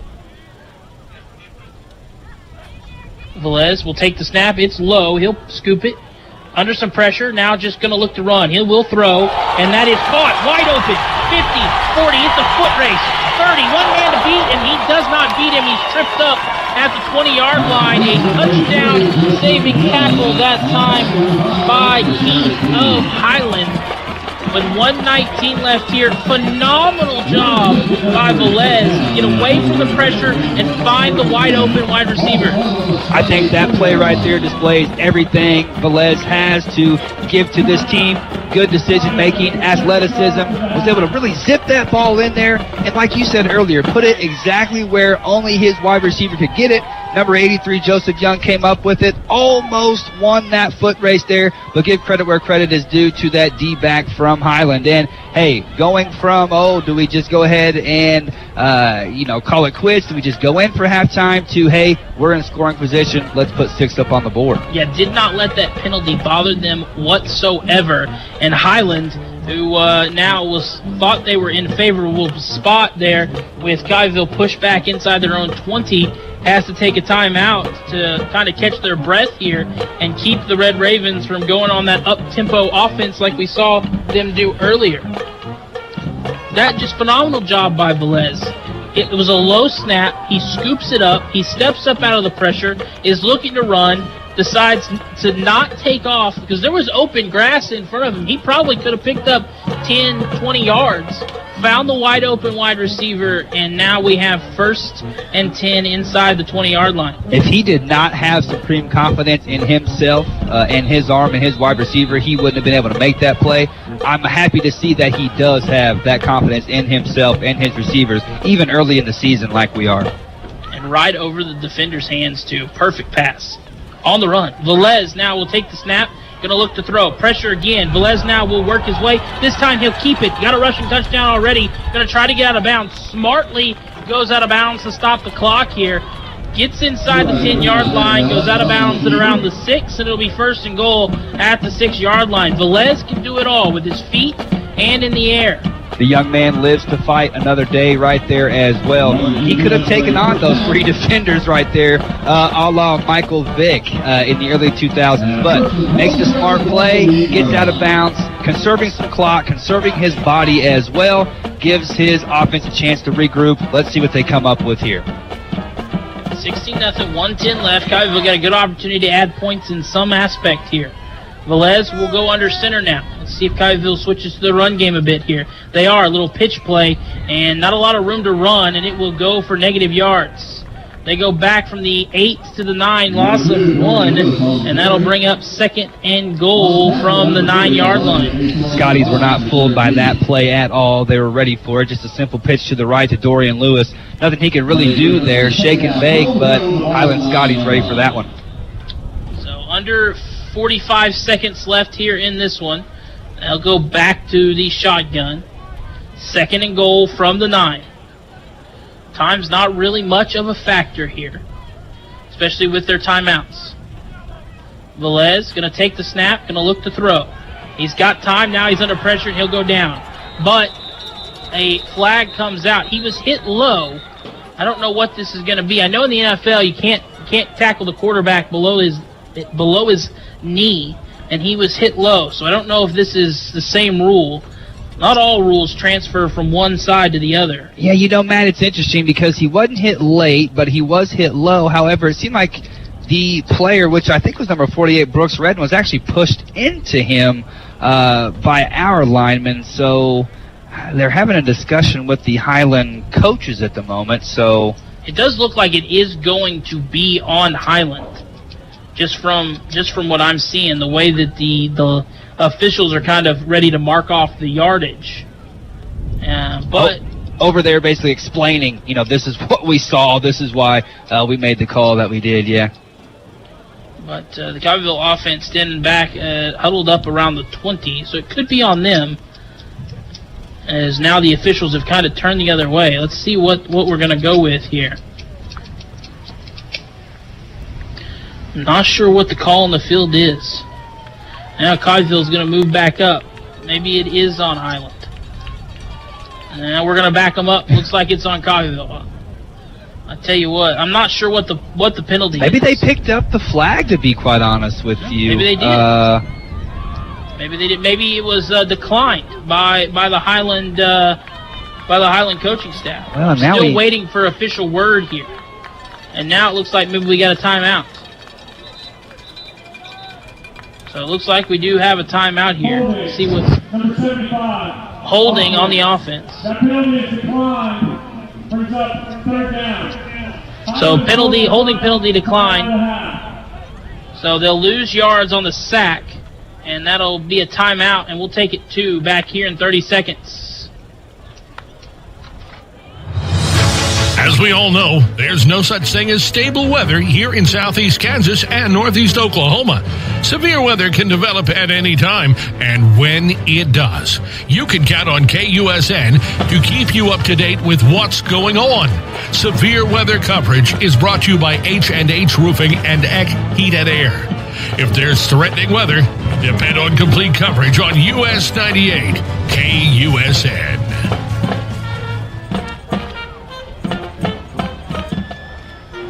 Back here on US 98.1, 16-0, 25 seconds left. 3rd down at the 16-yard line. 3rd and goal from the 16 after the sack. Coffeyville's got an opportunity here to get points on the board. Already 1 missed field goal in this one.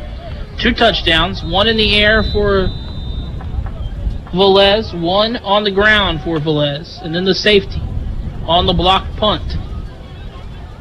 Velez, 4 receivers, going to take the snap. Has some time, going to look, he will throw short. And he is into the end zone, but a penalty flag is out. Ravens take flight for the touchdown, but wait and see what this is on. Yeah, really. Good move, though, to get in the end zone. Yeah, Joseph Young really put some moves on there. We have some pointing from both sides. We'll see. Hand to the face, number 17, defense. Very fortunate for the Red Ravens there. It was almost as if the Highland defense stopped. I definitely thought it was holding I thought that was coming back for sure. I apologize for no selling the touchdown there, but I definitely thought that was a holding penalty coming back. Coffeyville catches a break, and it's 22-0. Heck of a job to not stop and keep going and get into the end zone there. Yeah, the Highland defense just stopped right in their tracks. Joseph Young did not stop, and he gets the touchdown. And that is up and good. That makes it 23-0 with 16 seconds here. And it's good to see Young get the touchdown because Young is the one who had the big play that was just tripped up from getting the touchdown earlier in the drive. We'll take a break, come back for the last 16 seconds of the first half here on US 98.1. Back in a minute. This is Jeff Edwards from Romans Outdoor Power. At Kubota, we want to help you deliver a job done right. That's why we want you to know that new Kubota inventory is arriving daily. You have work to do. We have the reliable, durable, and versatile lineup to help you do it. Visit Romans Outdoor Power today for all your equipment needs. Come see Mike and Kevin in Bartlesville or Jeff and Chance in Independence. Buying a home, refinancing, apply for a home loan anytime, anywhere with Community State Bank. Our online mortgage tool is easy to use. You can be pre-approved in minutes, and our lenders are always ready to answer any questions. Visit www.ourlocalbank.com on your computer or mobile device and get started today. Member FDIC, Equal Housing Lender. Personal foul penalty at the end of a play means that they tack it on to the kickoff. And with Owen Lawson's boot, despite the wind kicking off from the 50, this one's going into the end zone. And we'll see, actually, if they try to do maybe something tricky and go for maybe a little pooch kick or a little squib kick here, try to catch them napping. They will not, and he will kick it into the end zone. And it's going to be returned. They're going to take it out here. And he will push his way forward to about the 16-yard line. Takes 5 seconds off the clock. There's 11 left in the first half, and it's 23-0 in favor of the Red Ravens. Quite possibly trying to catch the Red Raven special teams napping right there, but not doing so much. Red Ravens on task there. Like you said, kicking off from the 50-yard line, even with the wind in his face, that was always going to go into the end zone. I'm surprised that he brought it out. I mean, I guess you want to try to make a play. Only so many seconds left in the first half, and maybe they're just going to take a knee anyway. I kind of expect him to just come out and go into halftime. They're going to come out in that formation to take a knee, and we will go to halftime with a 23-0 lead. So Coffeyville leads 23-0 as we will wind down the first half here. As we will take a break. When we come back, we'll be into the Community State Bank Red Ravens halftime show. We'll talk about the first half, but we'll take a 5-minute timeout. We'll be back here, US 98.1. There's something in your home's air this fall. Feel it? It's the perfect air coming from reliable, groundbreaking, award-winning Lennox products. There are savings in the air, too. Lease Cooling and Heating is offering $2,600 in rebates, plus payments as low as $99 on a new Lennox system. To rethink your air and learn more, call Lease Cooling and Heating at 620-331-2310 or visit us online at leasecooling.com. For great products, big savings, and perfect air, think Lee's Cooling and Heating, your local Lennox dealer. Conditions apply. See dealer for details. Make your home more comforting with help from Derailed Commodity. Update your flooring with the area's largest selection of in-stock carpet, luxury vinyl plank, tile, area rugs, and more in many styles, brands, and colors. New furniture always brightens a home. We have a great selection of furniture, including sofa sets, recliners, and mattresses. Economy to premium, in stock and ready to brighten your home. Shop now at your local Derailed Commodity Flooring and Furniture, Brazelton in Independence, Kansas, and Joplin and Butler, Missouri. Hey, I got a question for you.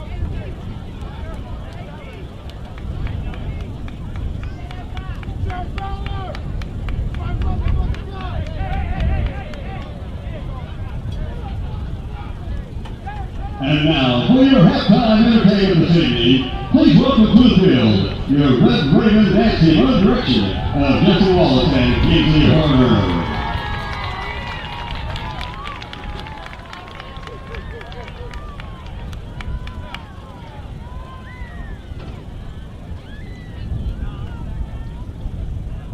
Ladies, your music is on.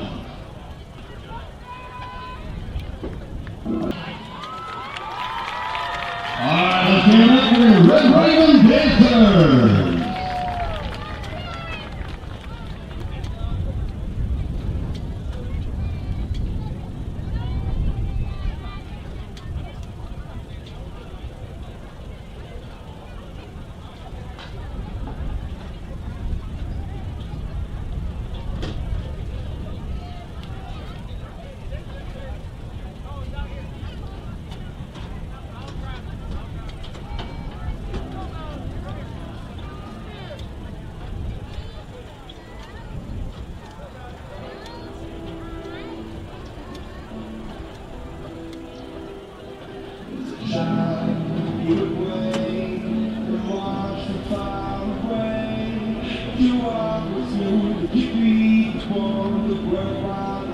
What do you have to lose? Call 800-632-4055. Again, 800-632-4055. SEK Media is looking for an assistant news director and reporter who wants to join our KGGF, KQF, KUSN team. Must have excellent verbal and writing skills and must also be computer literate in Microsoft Office to search out, write, and deliver news and features on air, digital and mobile technologies, and reporting from local meetings and events.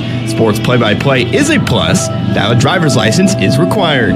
Pick up an application at 306 West 8th Street in Coffeyville or download an application at www.kggfradio.com and click Employment Opportunities. Email to jobs@kggfradio.com. Equal Opportunity Employers. Make your home more comforting with help from Derailed Commodity. Update your flooring with the area's largest selection of in-stock carpet, luxury vinyl plank, tile, area rugs, and more in many styles, brands, and colors. New furniture always brightens a home. We have a great selection of furniture, including sofa sets, recliners, and mattresses. Economy to premium, in stock and ready to brighten your home. Shop now at your local Derailed Commodity Flooring and Furniture, Brazelton in Independence, Kansas, and Joplin and Butler, Missouri.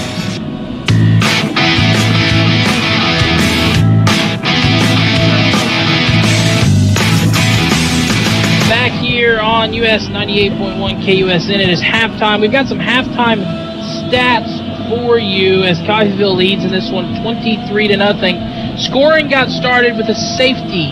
Early in the first quarter, a blocked punt turned safety. The next scoring took place with 2:22 left in the first quarter.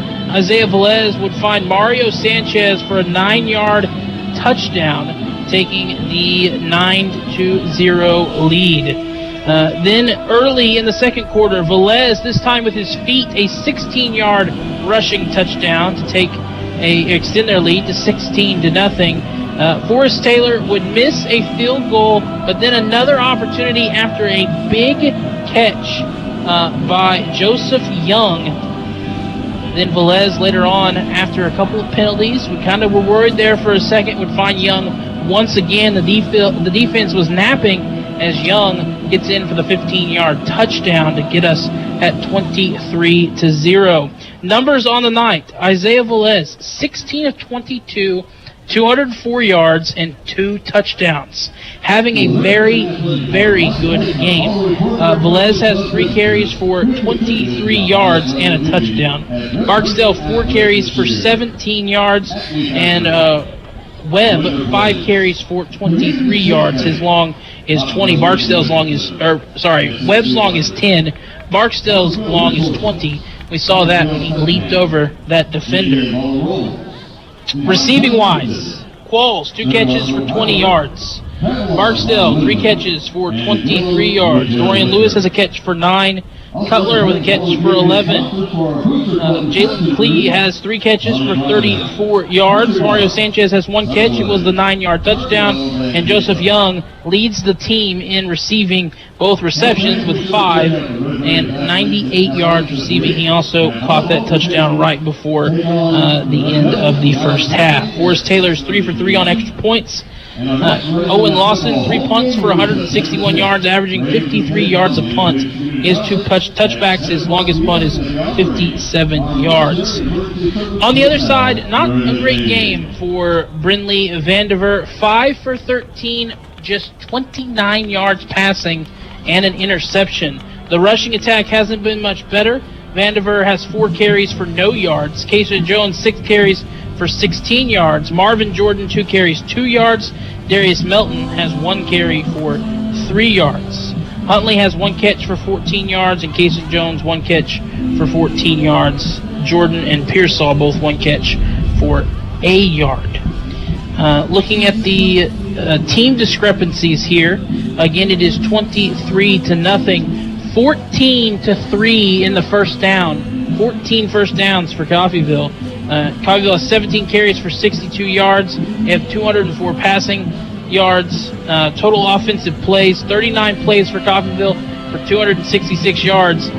Just 49 yards of total offense for the Scotties. The big part, the one place that Highland is winning on, it is penalties. Penalties is a big spot. 11 penalties for 79 yards for Coffeyville, and just 4 for 40. Time of possession, 17 minutes, 10 seconds for Coffeyville, 12 minutes, 50 seconds for Highland. So time of possession, not that big of a difference, but 11 first half penalties. Coach Leiker is not going to be happy about that one. No, and he's probably going to be happy about every other facet of the game. I mean, as you pointed out, some great numbers that first half. Women lie, men lie, numbers do not lie. So it really does tell the tale of the game. You love what you see from the offense, maybe not at the beginning of the game, and that's to be expected, right? You have to come in here, get used to the game time feel, game time motion as well. Early, seemed like they were just off in their timing a little bit, but Velez has picked it up quite a bit. He has found his favorite target in Joseph Young. They work very well together. Qualls as well coming up with some catches. Mario Sanchez with the big one in the end zone.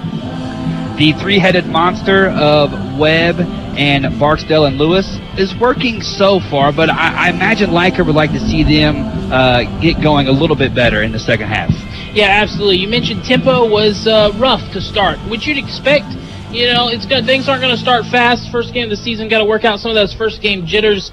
But Velez really picked it up in the second quarter. He's looked very good. 16 of 22, just 6 incomplete passes is right where you want your quarterbacks to be.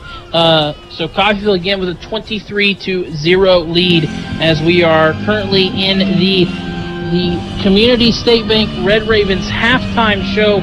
We're going to take another timeout. We'll be back here in 3 minutes after this 3-minute timeout. We'll take a look around the rest of the Jayhawk Conference at some other scores, some finals from earlier in the day, and a game also going on right now. We'll talk a little bit about the first half as well. But again, back here after this 3-minute timeout.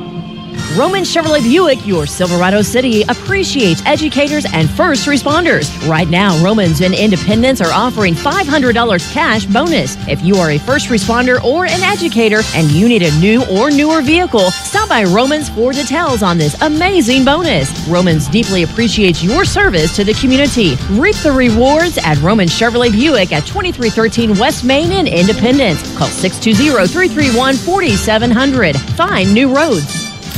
Have you visited Community State Bank's website lately? It's been refreshed to bring you a more enjoyable user experience.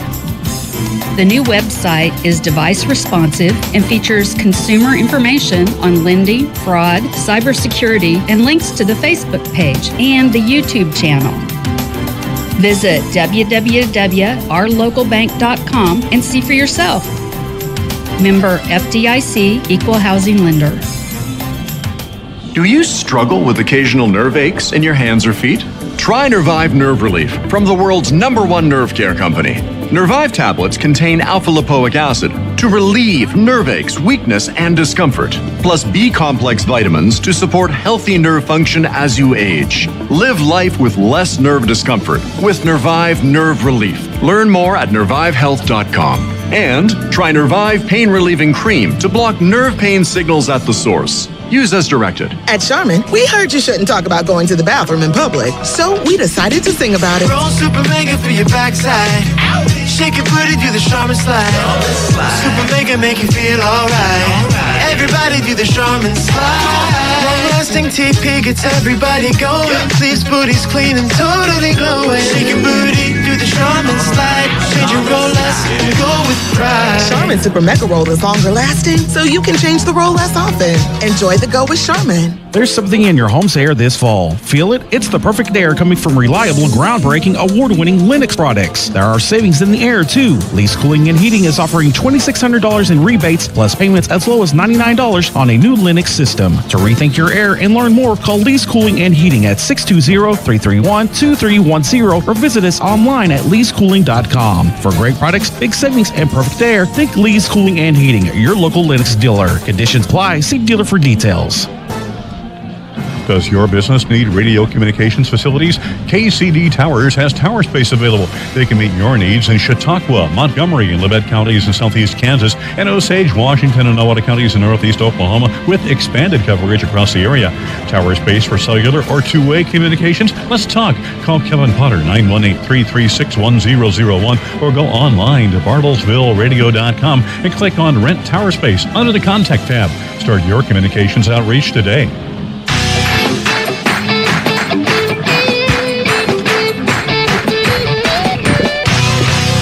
Back here for the Red Raven Community State Bank halftime show on US 98.1, and Coffeyville leads in this one 23-0 over Highland. Derek, let's take a look here at some games that took place earlier today. Iowa Central takes down Independence. This was number 11 versus number 10. Number 11 Iowa Central comes ahead the victor 34-17. So you got to think Indy going to drop a bit in the polls. We'll see if they drop out of the top 15 with that loss. Iowa Western goes on to get the victory 46-0 against Dodge City.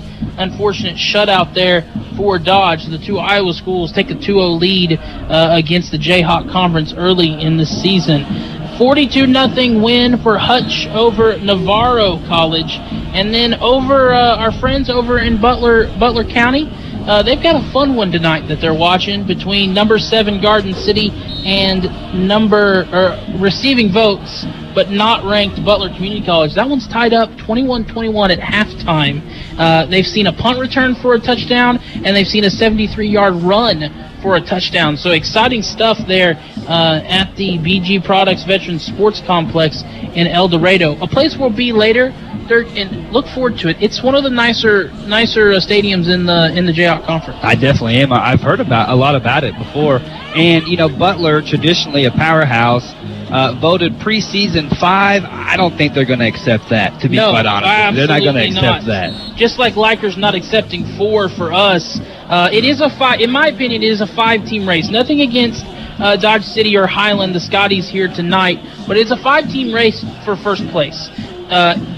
Garden, Hutch, Indy, Butler, and Coffeyville all have a say in who becomes the regular season Jayhawk Conference champion. And I do think it's a 5-team race, and Coffeyville's kind of showing tonight defensively and in that second quarter offensively why they make a case, and Butler going toe-to-toe with number 7 Garden City showing why they make a case to be the Jayhawk champion. So what'd you like in that first half that you hope to see more of from Coffeyville in the second half? I like the intensity on defense, to be quite honest with you. As much as we're talking about Velez and the wonderful job that he has done, I would say the offense needs to thank the defense for what they did in that first quarter.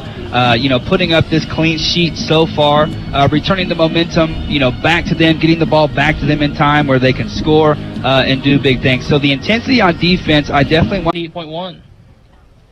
There's something in your home's air this fall. Feel it? It's the perfect air coming from reliable, groundbreaking, award-winning Lennox products. There are savings in the air, too. Lease Cooling and Heating is offering $2,600 in rebates, plus payments as low as $99 on a new Lennox system. To rethink your air and learn more, call Lease Cooling and Heating at 620-331-2310 or visit us online at leasecooling.com. For great products, big savings, and perfect air, think Lease Cooling and Heating, your local Lennox dealer. Conditions apply. See dealer for details. Want a job that's never dull? Every day is different. You have flexibility and can set your daily schedule. Do you like to make a difference in helping people, their businesses, and our community? Well, perhaps we have a position for you. Radio and digital media is exciting. Find out about joining our team. We have a family culture, and we want you to have a career with us. Being a radio sales executive requires a car, driver's license, a desire to learn, and to help others. It's a full-time salaried position with benefits and commission. Simply pick up an application from our website. The job is based out of Bartlesville or Coffeyville. Your choice. Equal opportunity employer. Punt takes Coffeyville bounce and is dropped down at the 40. 1st and 10 coming up for the Red Ravens at their own 40-yard line. As that will bring out the offense back here, trying to grow their 23-0 lead. Perfect start there for the Red Ravens. Second half, you hold the Highland to 3 and out, and now you come up with some really good field position. Les will have it here in the shotgun. Got 2 receivers to his right. Hand off up the middle, and penalty flags come out. And unfortunate, because it's a good run. Gain of about 9, but it's coming back. And it looks like it's going to be a holding call.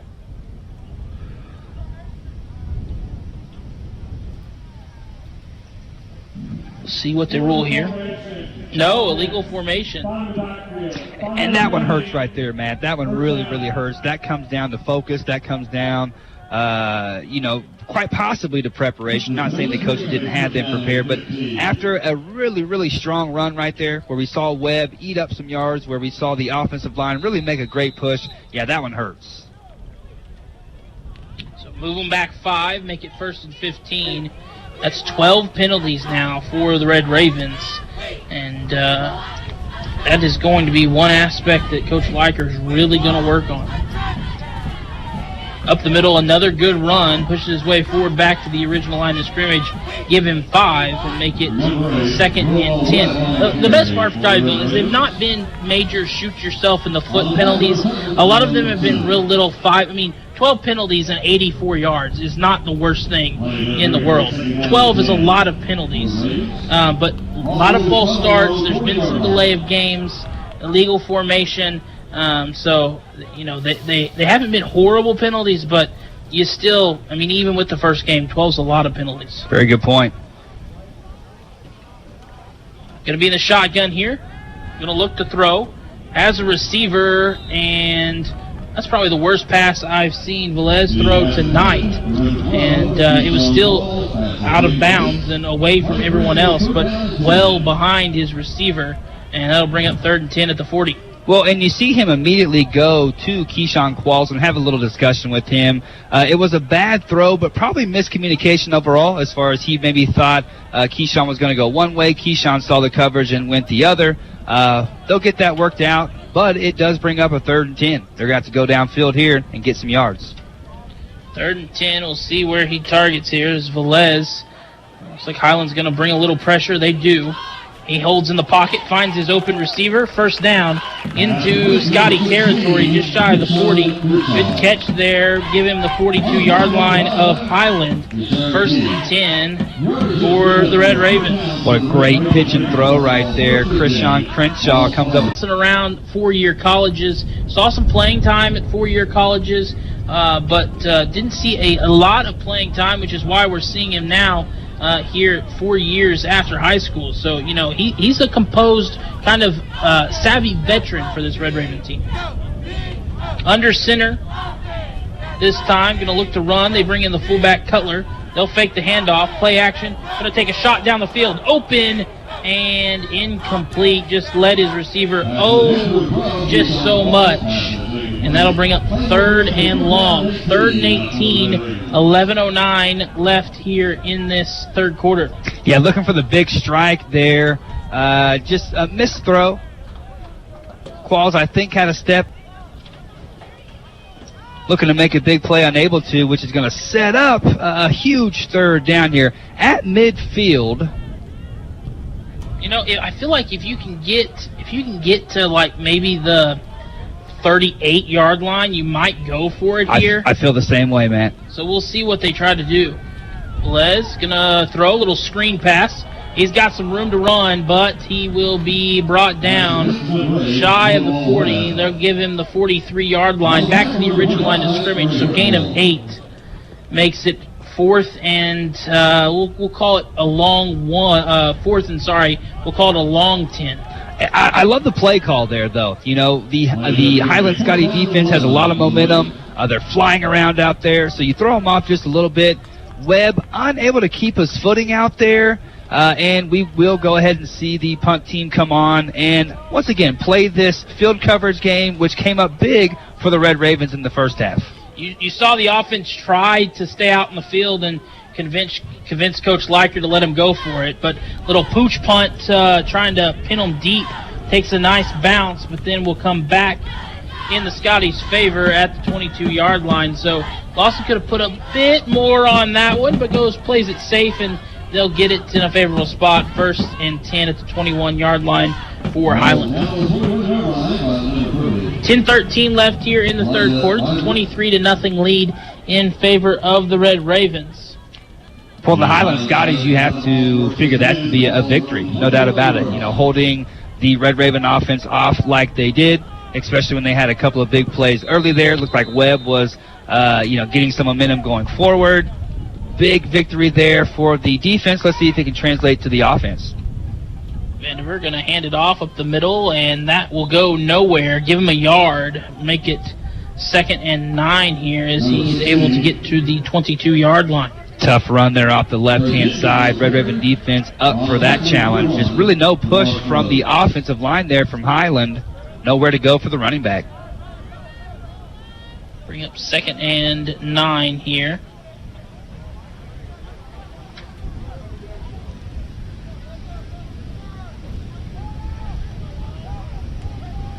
Into the pistol formation here. Vandiver going to fake the handoff under pressure, and that will be batted down and incomplete.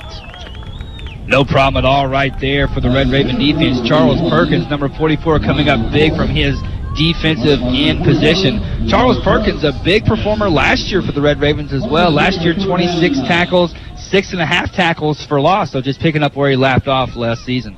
Another 3rd and long here, 3rd and 9. I think Highland wants to try to do something here to pick up a first down on offense.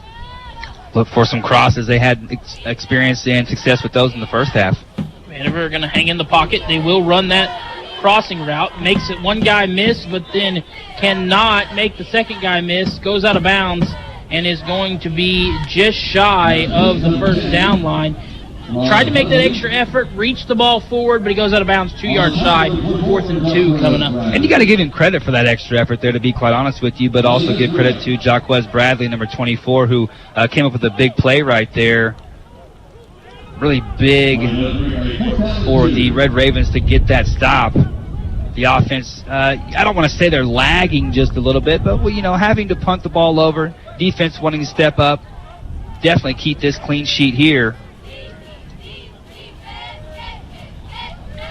4th and 2 punt is away. It will take a good Red Raven bounce and be out of bounds at the 45-yard line of CCC. 1st and 10 at the 45. So Coffeyville, first drive forces a punt on 4th and 3. Second drive forces a punt on 4th and 2. So they're Highland's getting close, but just can't quite convert. And this Coffeyville defense continues to be stingy, not allowing many yards, and still allowing no points with 9:15 left here in the third quarter. Yeah, nothing at all. And Webb did the right thing there. No need to try to handle that punt right there. Just go ahead and have it down and start with some really good field position. So 1st and 10, going to go under center here is Velez. They're going to hand it off on the stretch play, and ball is loose. He drops the handoff. I think he was able to pick it up, though, and stumble ways forward back close to the line of scrimmage. They're going to give him maybe a loss of a half a yard. Yeah, I don't know really what went on with that, if it was the exchange or once the running back received the ball, if there was something there. But luckily for us, we went ahead and recovered that, and we lived to fight another day. No yards lost either, so 2nd and 10 for the Red Ravens. 2nd and 10, no turnovers yet for Coffeyville. Highland does have an interception that they threw earlier in this one. Back under center, going to go with 2 receivers. Is going to hand it off once again, and that is snuffed out immediately. Barksdale had nowhere to go when he's hit in the backfield. He's going to lose about 3 yards, and it'll bring up 3rd and 13. Yeah, Highland defense has played well. Yeah, they have, especially their run defense, to be quite honest with you. Elijah Casey, number 3, stepped up, and as soon as Jock had the ball, Casey was right in his grill there. So, yeah, they've done pretty good with the run D. They've stopped the 3-headed monster. No big runs, per se. But Barstow has the biggest run of the game. It was a 20-yard run, and he had to leap over a guy to pick up some of that. Under 8 to play here. 3rd and 13 coming up for Velez and this Red Raven offense. Velez going to look to throw. He will throw. Pass will be caught out of bounds. Shy of the first down into Highland territory. That'll bring up 4th and 1, 4th and 2. And what is Coach Leiker going to do?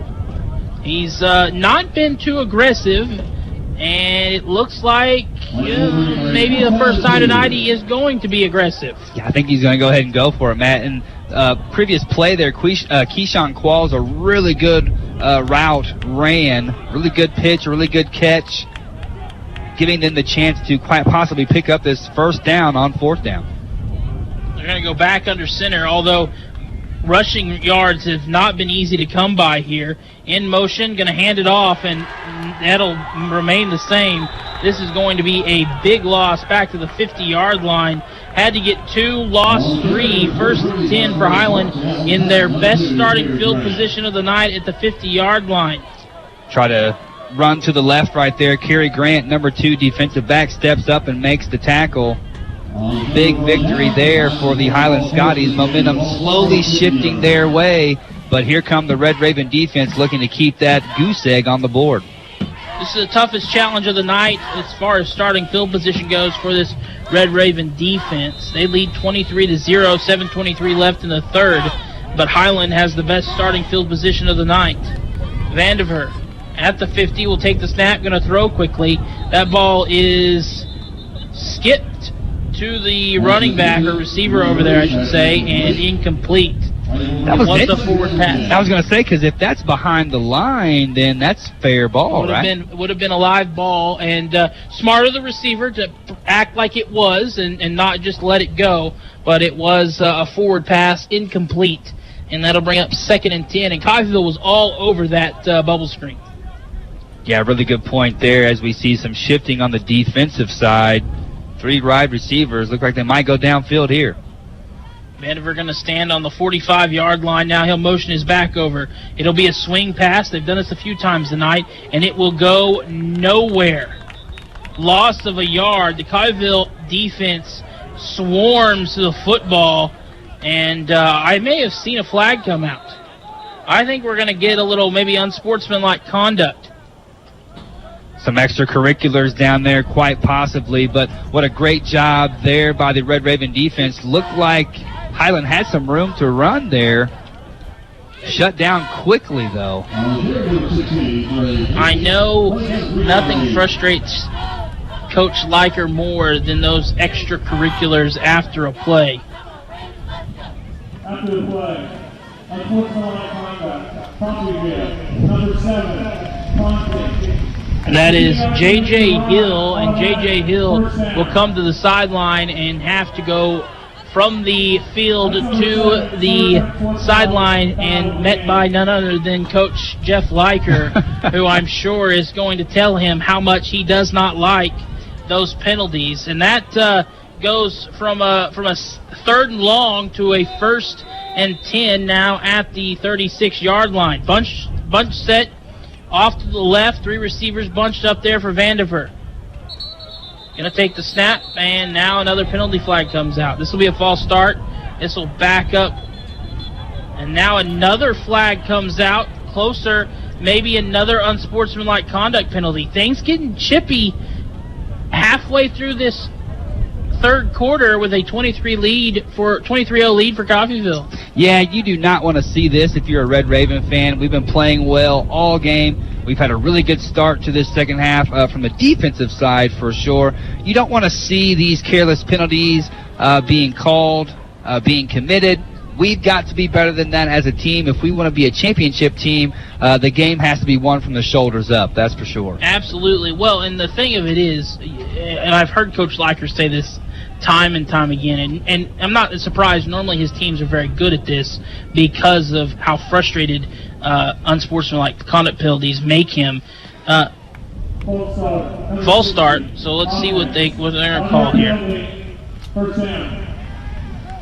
They're just going to call the false start. All right, they're just going to call the false start, which will back them up 5. So it'll be 1st and 15 back to the 41-yard line. But you beat them on the field. You don't beat them with what you're saying. You don't beat them after the play. You beat them on the field. Coffeyville's leading 23-0. They don't have anything else to prove. So, you know, Coach Leiker will say, let Highland talk, and you take care of your business on the football field. Vandiver will take it here, going to motion his back over, see if he'll do the swing pass. They'll fake the swing pass, going to throw incomplete. He was behind his intended receiver. Bad throw that time by Vandiver. Has receiver had a step on the corner, and had he hit him in stride, that might have been 6. Yeah, you're exactly right. A really good play call there as far as you swing that running back out of the backfield. All focus goes to him, but all of a sudden you have a wide receiver streaking down the middle of the field.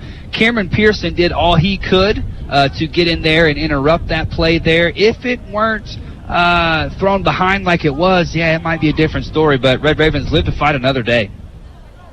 2nd and 15 here. Vandiver going to hand it off up the middle. Nice little run to push his way forward. Gain of 5 back to the original line of scrimmage, and then after the play, a helmet comes off and a flag comes out. Is this going to be on Coffeyville here? Yeah, Matt, I hate to say this, but I think it will be, and I think it's because the Highland offensive lineman's helmet came off. I don't think he meant it to come off like that, but it did, and it just makes it look even worse than what it is. We've got to pick this up here. We've got to cut out this nonsense here. Yeah, I mean, up 23-0, you're just giving Highland free plays over and over again, and it would have been third and long there, and now it looks like if this is on Coffeyville, it is. It's hands to the face on the defense, and that's an automatic first down. And what you have to remember, Matt, is that it's not always the person who initiates the contact or the foul that gets called for the foul. It's the one that reacts, or it's the one that the referee sees. And I kind of think that was the case right there. Nonetheless, here we go. This is the best field position Highland has had all night long. 1st and 10 at the 21. Handoff up the middle. Not a lot of room to run. Going to get some extra help from his offensive line. Push him forward to the 19 inside the 20, inside the red zone here. 2nd and 8 coming up. Definitely a good job by that Highland running back to pick up some yards after the contact. Red Raven defense frustrated and upset, but we need to take that out on the other team and not each other. Looks like a timeout on the field, or maybe injury timeout. Yeah, we got an injured player. We're going to take a break. Be back here in 30 seconds for this injury timeout. Roman Chevrolet Buick, your Silverado City, appreciates educators and first responders. Right now, Romans and Independence are offering $500 cash bonus. If you are a first responder or an educator and you need a new or newer vehicle, stop by Romans for details on this amazing bonus. Romans deeply appreciates your service to the community. Reap the rewards at Roman Chevrolet Buick at 2313 West Main in Independence. Call 620-331-4700. Find new roads. Back here, and we've seen a few injuries tonight, but none too serious. Another case here, able to walk off under his own power. 2nd and 8 coming up for Highland inside the red zone for the first time. Best scoring opportunity of the night, and honestly, it's all thanks to Coffeyville. 30 yards in penalties on 2 bad unnecessary roughness penalties. Run here is going to be hit in the backfield. It could have been a lot worse than it was. Is going to lose 2 yards back to the original line of scrimmage. Bring up 3rd and 10, but there was an opportunity there for a loss of about 5 back at the 25. Yeah, that was a good job by number 45, Griffin Lampton, to get into the backfield there. Unable to make the tackle, but disrupted the play enough to give time to the other defenders to get there and make the play. And even though we are in a pressured position here, I do want to see, how our defense reacts to this. First time this game, they had their backs up against the wall. Let's see how they do here. 3rd and 11 here. Good opportunity. Vandiver going to take the snap. Under pressure, will throw in zone. Some contact before the ball got there, but they're not going to call anything. Letting them play brings up 4th and 11. Now, at the end, the question is, Highland, do they want a touchdown, or are they content with a field goal here? I don't think you can be content with the field goal, especially the way the wind is blowing. On that last play right there, Bradley, like you said, a lot of contact. If that ball was more accurate, that would have probably been a pass interference, to be quite honest with you. And I'm just speculating there. I'm not saying it would have been 100%, but ball not so accurate, a lot of contact. I can let that go. But Red Raven defense, like I said, backs to the wall here. 4th down. Looks like they're going to go for it. It is 4th and 11. Looks like they're about to go for it. Looks like maybe Highland wants a chance to talk it over here. They do. We'll be back in a minute. 5:01 left here. In the 4th and 11, we get back. US 98.1. Have you or do you know someone who has been caught in an out-of-town online mortgage trap? Online mortgage companies are easy to apply with and send your money to, but too often your financing hasn't arrived by the time you need it, and there's no one available to answer your questions. Applying for a home loan online with Community State Bank is just as simple as the out-of-town online mortgage company. Plus, we're always available to answer any questions and have your money ready when you need it. Visit ourlocalbank.com to apply anytime, day or night. Member FDIC, Equal Housing Lender. Make your home more comforting with help from Derailed Commodity.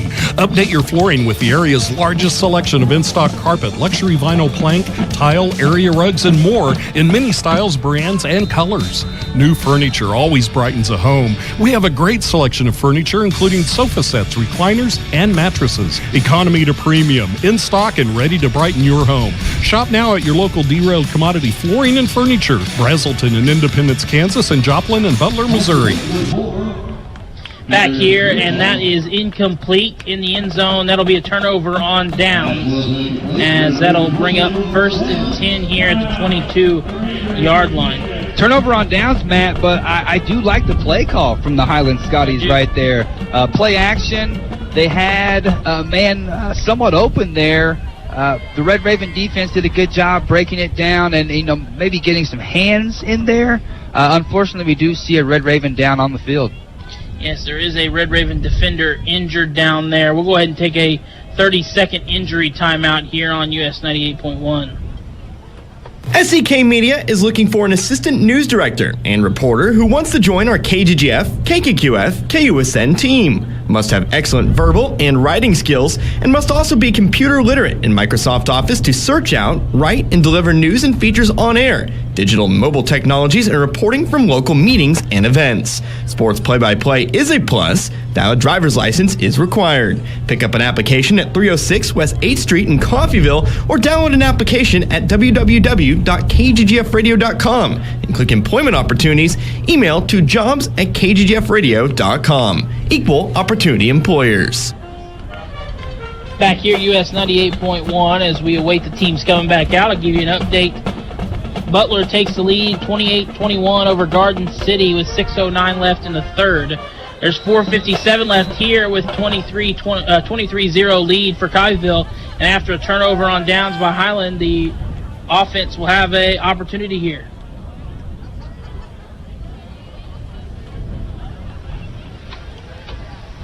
Velez going to throw quickly, pass caught, 1st down and more as he gets past the 35 to about the 37-yard line. Nice little pitch and catch there.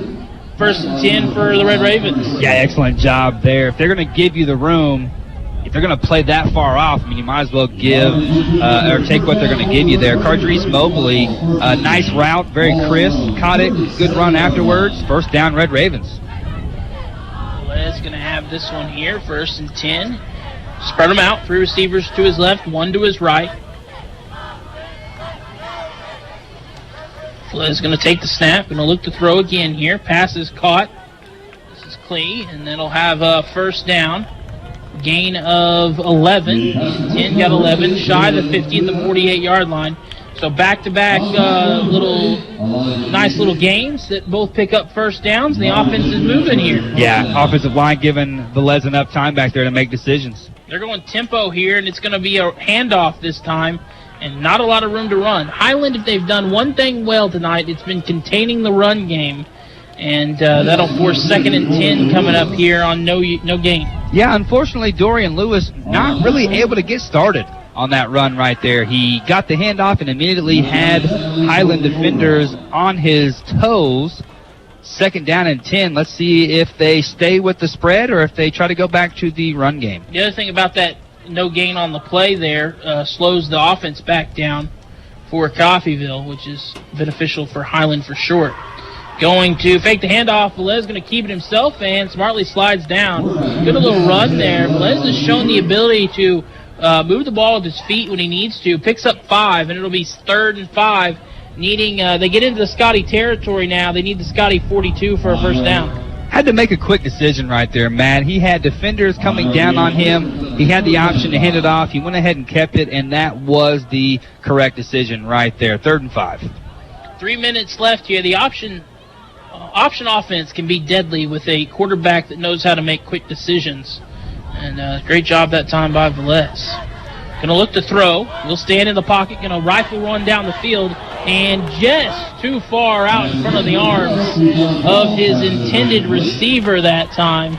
That'll bring up 4th and 5. And I mean fingertips away from hauling that one in. That was a half step off, and it appeared as though the cornerback for Highland had a tug of the jersey on Keyshawn Qualls, and that's exactly what Liker is talking about with that side judge down there. Where is the call there? My man is not able to complete his route if he's being tugged and thrown off his route. Yeah, that is close there, and Highland fans and coaches on the other side are probably saying the same thing about that play in the end zone. Low snap. Lawson going to do another little poocher here and see where this is going to go. Oh, wow. Go out of bounds inside the 10-yard line at the 6. So beautiful job by Lawson. And you know what? As a punter, Owen Lawson really kind of trying to vie for that player of the game. I was just going to say that. I don't know if you read my mind or not, Matt, but I was just going to say, when it comes to player of the game, we have a lot of candidates, but he is right up there. He has done such a good job of manipulating the gameplay, right? With his punts, with his kicks. The defense owes him quite a bit when it comes to field position and just what they come up against whenever they go out on the field. 1st and 10 from deep in their territory. Absolutely. 1st and 10 from the 6. A lot of green behind that Coffeyville defense. And Dirk, it only took us 3 quarters before we started reading each other's minds. It's natural, folks. This could be the beginning of a beautiful friendship. Beautiful friendship. Absolutely here.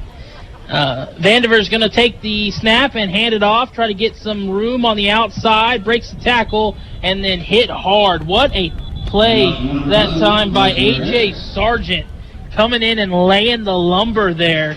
And that'll be a short gain and bring up 2nd, and let's give them 3, so 7.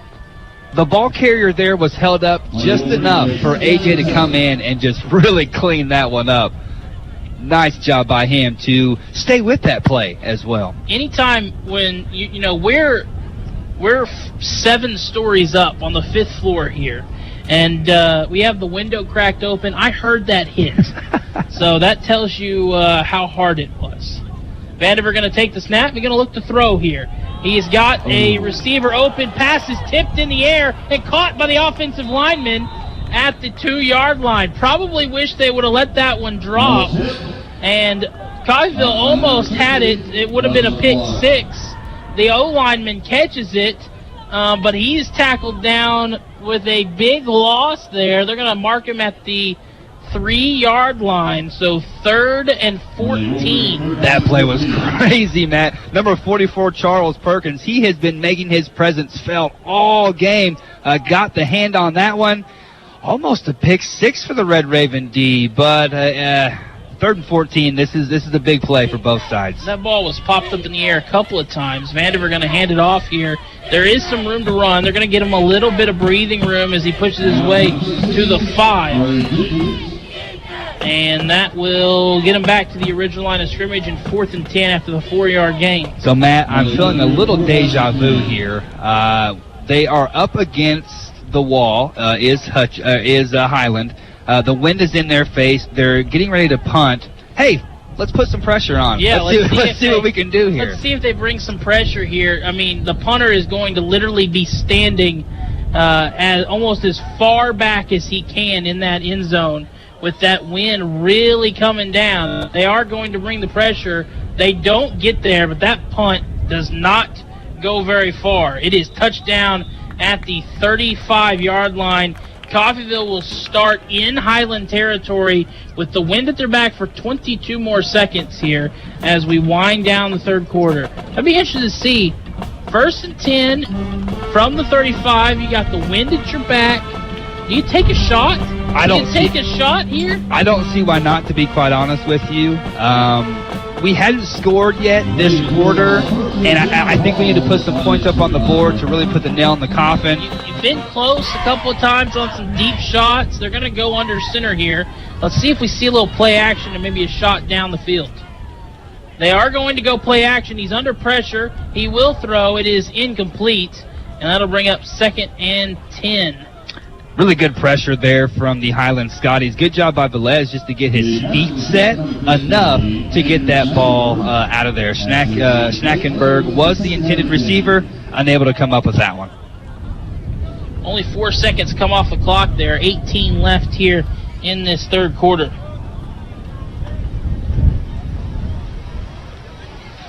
So 2nd and 10 coming up here for the Red Ravens. Velez now will move into the shotgun. He'll have 3 receivers, 2 spread out to the left, 1 to the right, but the wind at his back here. Going to look to throw. Will step up and throw, and that is caught at the sideline. Gain of about 5. And that will bring up 3rd and 5 with 4, 3, 2, 1. End of the 3rd quarter here, and we'll switch sides of the field and have the 4th and final quarter for you when we get back here. That is the end of the 3rd quarter. We'll be back here for the start of the 4th. Coffeyville leads 23-0 over Highland. Back here for the 4th quarter, US 98.1. Looking to start a new career with minimal cost to you? Contact Coffeyville Community College today and ask how the Kansas Promise Act can cover the tuition, books, fees, and some supplies over 15 career and tech ed programs offered at CCC. Log on to our website at coffeyville.edu or contact one of the 2 technical campuses to get started today. Build your future at Coffeyville Community College. As we all know, there's no such thing as stable weather here in southeast Kansas and northeast Oklahoma. Severe weather can develop at any time, and when it does, you can count on KUSN to keep you up to date with what's going on. Severe weather coverage is brought to you by H&H Roofing and Eck Heat and Air.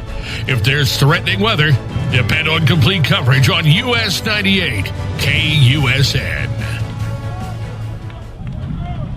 So 3rd down here. I guess they're going to say he did not complete the catch at the end of now they're going to say he did. All right, so they gave him a 4-yard reception, so it'll be 3rd and about 6 yards here as we start the 4th quarter. 23-0 lead for Coffeyville. They'll go in the pistol formation.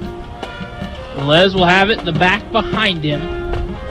2 receivers to his right. They're going to hand it off up the middle. There's room to run, and he will push his way forward. 1st down. A gutsy call that time by Coach Leiker. The run game has not worked tonight, but he trusted it there. It picked up a good chunk of yards, gets them to the 20, have it at the 20 into the red zone. 1st and 10 coming up here. Yeah, what a great play call there, catching the Highland Scotties off just a little bit. Webb Webb hits that hole full speed every single time. Great job by him. First down, Red Ravens.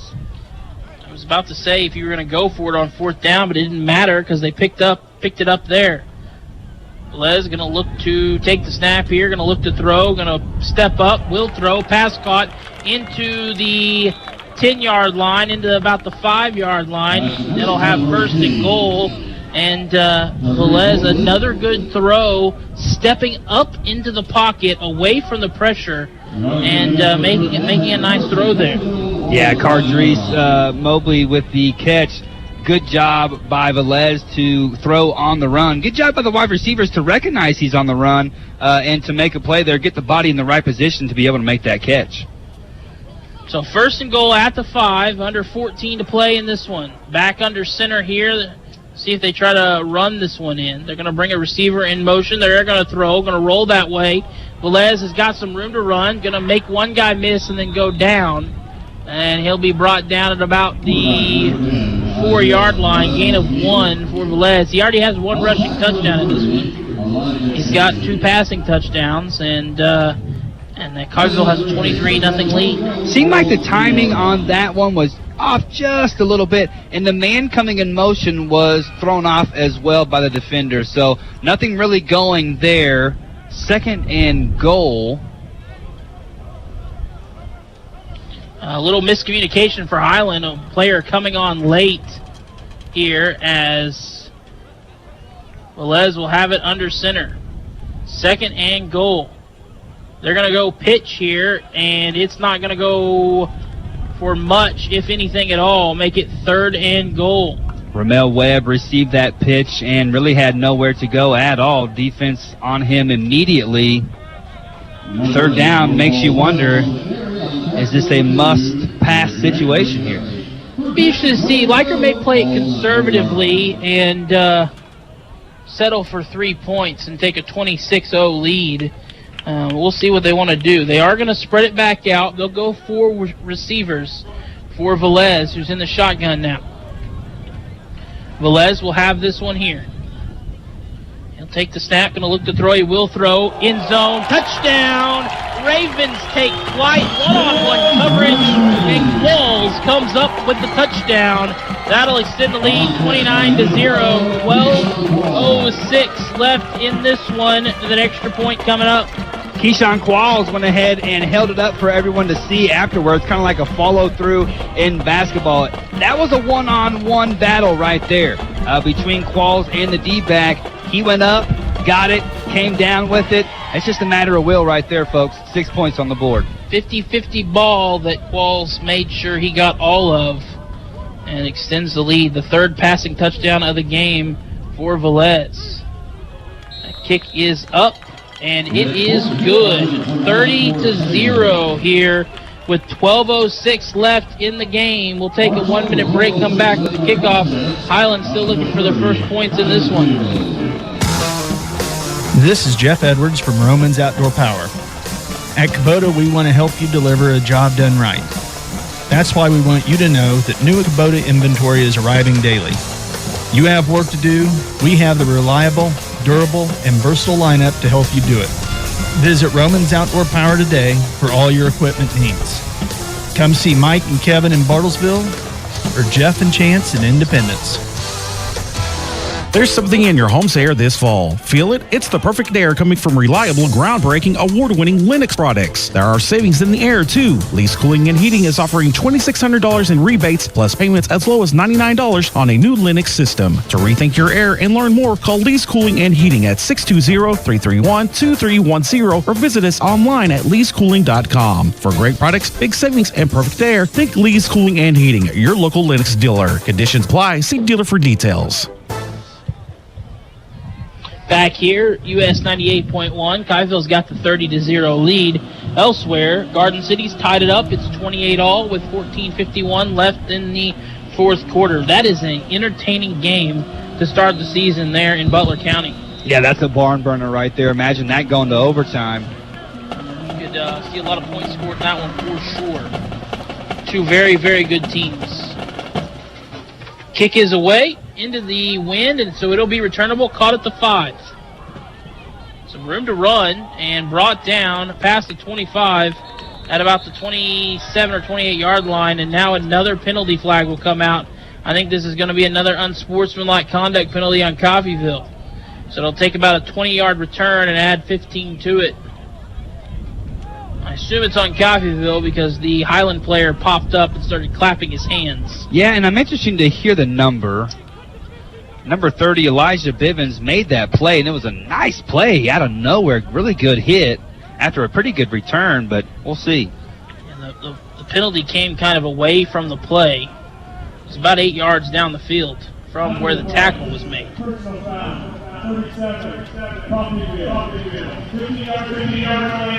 It's on Landon Barrett. Yeah, and if you said it happened away from the play, then, it's totally unnecessary, right? Bivens comes down, makes a really good play on kickoff after a pretty decent return, and here you go, and you gift them 15 yards, and all of a sudden, they're at midfield. Yeah, Coffeyville is quickly approaching 200 yards penalty yards alone.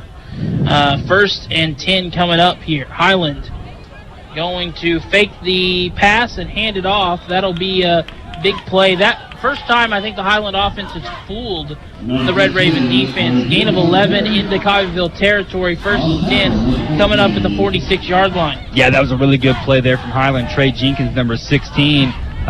Burst of speed there. Red Ravens caught napping just a little bit. 1st down for Highland. These penalties may not hurt you in a game like this where you're clearly winning 30-0, but you do this against Butler, Indy, Garden, Hutch, it's going to hurt you big time. That's a good point, Matt. Another handoff up the middle. This time, not as much room to run there for Trey Jenkins. Jenkins picks up maybe 4, maybe 3, and it'll bring up 2nd and about 7. Yeah, whatever he got, he had to fight for right there, man. But, nonetheless, positive yards going forward for Highland. Really good start to this possession here. 2nd and 7. Early when we were talking about penalties, it was a lot of ticky-tack stuff. 5 yards here, 5 yards there as Vandiver takes the snap, looks to throw. A little too high, intended for his receiver, bring up 3rd down. Vandiver continues to struggle with his accuracy in this game. But in the second half, we've got 45 plus on late hits or unsportsmanlike conduct penalties. Yeah, that's a good point. 45 plus, I think, on one possession alone for the Highland, Scotty. So you're exactly right. This could not happen against better teams in different types of situations. That might cost you a national championship bid. Got 4 receivers here and a tight end. Empty backfield as Vandiver going to look to throw. He's under pressure. Will escape 1, escapes 2, steps up, throws. Incomplete, and that will bring up 4th and 7. Good job by Vandiver to avoid 2 sacks. And it looks like we've got an injured Red Raven. Yeah, Vandiver did all he could to avoid being sacked there. Just really didn't have his feet set enough to make a good throw there. And honestly, fortunate he didn't throw an interception on that play because it looked like Collins was in a good position to do so as we see a Red Raven down on the field. Take a 30-second injury timeout here for this injured Red Raven. Have you visited Community State Bank's website lately? It's been refreshed to bring you a more enjoyable user experience. The new website is device responsive and features consumer information on lending, fraud, cybersecurity, and links to the Facebook page and the YouTube channel. Visit www.ourlocalbank.com and see for yourself. Member FDIC, Equal Housing Lender. Back here, out of the injury timeout, it's 4th and 7. Big opportunity here to try to get some points as the Coffeyville defense, another great job of bending a bit with the penalties, but haven't broke so far. Still leading with the shutout, 30-0. Low snap, it is picked up, and that will lose Highland about 3 yards. Unfortunate timing for a bad snap. Whether Coffeyville recovered or not, it was going to be Coffeyville football. They'll have it 1st and 10 on their own 45. Yeah, unfortunate there for Highland. had some momentum going there, but a bad snap like that's going to kill it every single time. Red Raven D, like you said, bending. I like that description there, bending but not breaking. Able to turn the ball over here, giving it back to the Red Ravens. 10 minutes left in this fourth quarter. 1st and 10 here at the 45.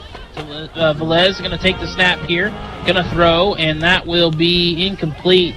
Just a little bit too far in front of his intended wide receiver there. And Matt, I think actually we have a change. It is a different quarterback. Yeah, J.R. Martin. I just noticed that. J.R. Martin into the game for the first time. Liker told me, yesterday that it was between Martin and Velez for the start. They went with Velez.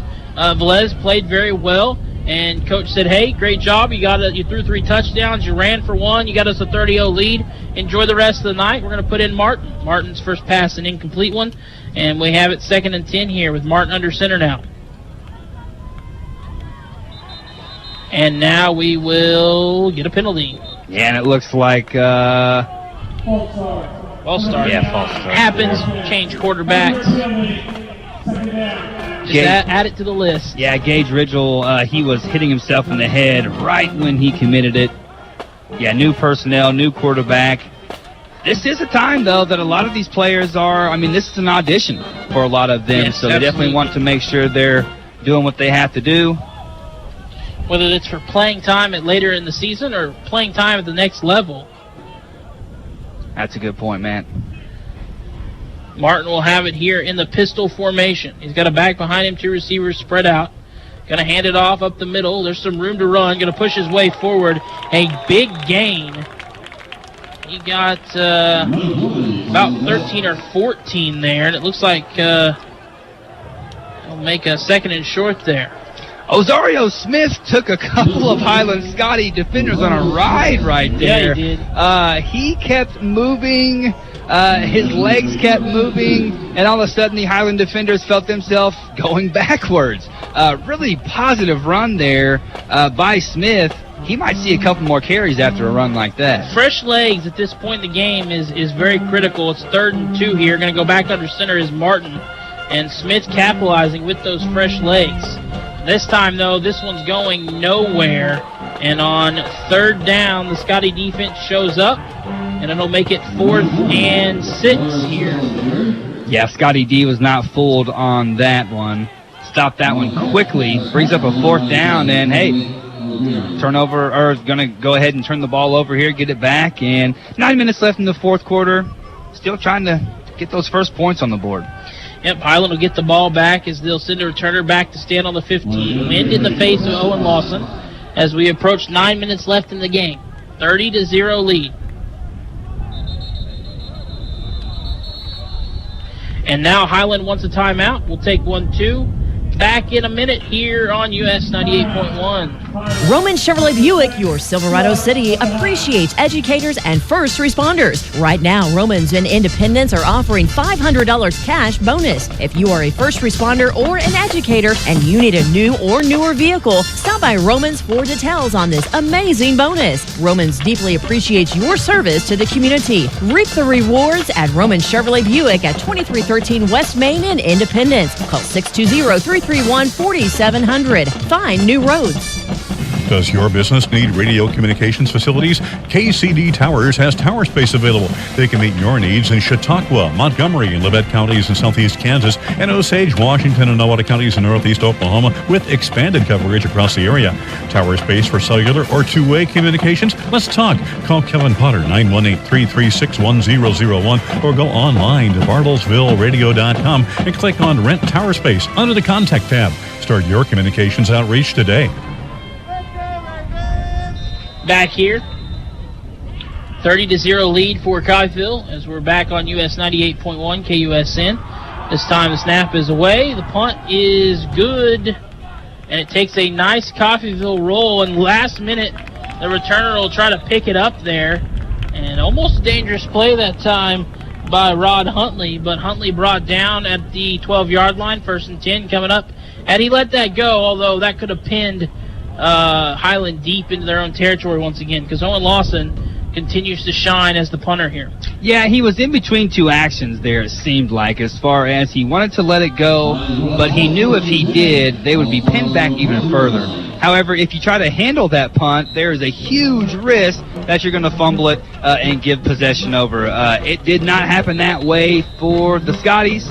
They went ahead and they will keep possession here, somewhat deep into their own territory. But here they go, trying to put some points up on the board. 9 minutes left here. 1st and 10 from their own 12-yard line, trailing 30-0. Handoff up the middle and bounces off one tackle, bounces off another one, keeps his feet churning, and a lot of running for no gain on the play. Tough running. That'll give him a yard. A lot of tough running, picks up a yard, and that'll bring up 2nd and 9. Hit almost immediately as he received that ball. Good job to stay on his feet, but Red Ravens defense stays stingy. 2nd and 10. 8.5 left to go in this one. Make it 2nd and a short 10 or a long 9, however you want to look at it. As Vanderveer will have it in the shotgun. Gonna take the snap, another handoff up the middle. Room to run, and they'll push their way forward. And I think I saw flag come out. Yes, you did. You can tell some of those Scotties players have yellow cleats and yellow gloves, and I can't always tell if it's a flag or part of their uniform. Personal foul. Thanks, number 30, defense. 15-yard penalty against Coffeyville. Add it to the list. Coffeyville's penalty yardage is going to be, I don't know what the record is for most penalty yards in a game, but they gotta be pretty close to it. Yeah, you're exactly right. Unfortunately, that is the record that you do not want to break right there. 1st and 10 for the Scotties at the 33-yard line as Butler's taking the lead, 35-28. Vanderveer going to take a shot down the field, too high, incomplete. Yeah, pass right there, way over the head of the intended receiver. Good coverage there from the D-back, but really the coverage didn't really matter. The ball was not there, was uncatchable. 2nd down for Highland. 2nd and 10.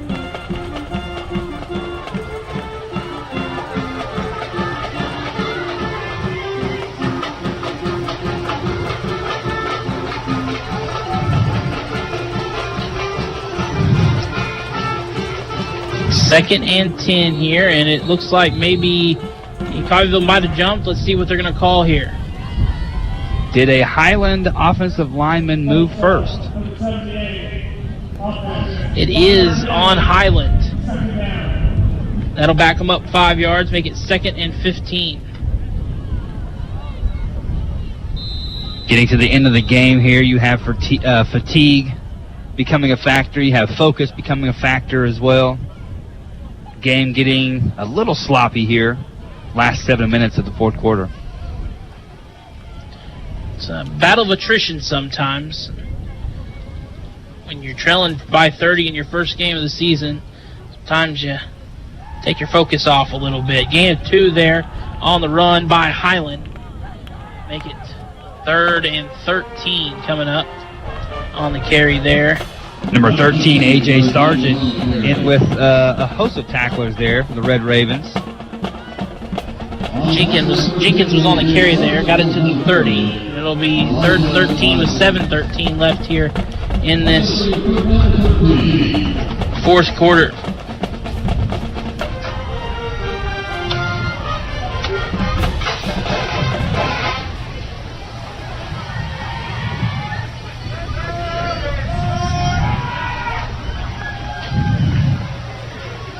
Screen pass here with some room to run. And the ball comes out. Fumble. That's a turnover, and Coffeyville's on it. I was just about to say a screen pass that was going to pick up some yardage and then a hard hit pops the ball free. Turnover by Trey Jenkins. Give it to Coffeyville. Their second forced turnover on the night. Add that to the blocked punt. First and 10 for the Red Ravens. That was a perfect hit by number 30, Elijah Bibbins right there. He put his helmet on the ball. That ball popped out. Recovered by Perkins, I'm pretty sure. Elijah Bibbins, sophomore. See some times on special teams. Seeing some time at the end of the game today. Excellent job. Excellent hit. Perfect hit. Like I said, helmet right on the ball. That's exactly what you teach in practice. First and 10, the Coffeyville defense was like, we're not allowing any points in this one. And wanted another turnover, and they got it. Look to throw, under some pressure, going to escape it, does Martin. He will keep it himself out of bounds. It'll be second down. But good job by Martin to avoid the tackle. Yeah, good job by him to stay on his feet, continue to fight, gaining a couple of yards there, getting out of bounds, saving his body. Showing some real potential during his time here as quarterback. 6.5 to play. It's never bad to have two good quarterbacks on the roster. Exactly right, and that's exactly what it appears we have. Just in case something goes wrong or something happens to the first one. Having that second one's always important. 2-yard gain by Martin on the keeper.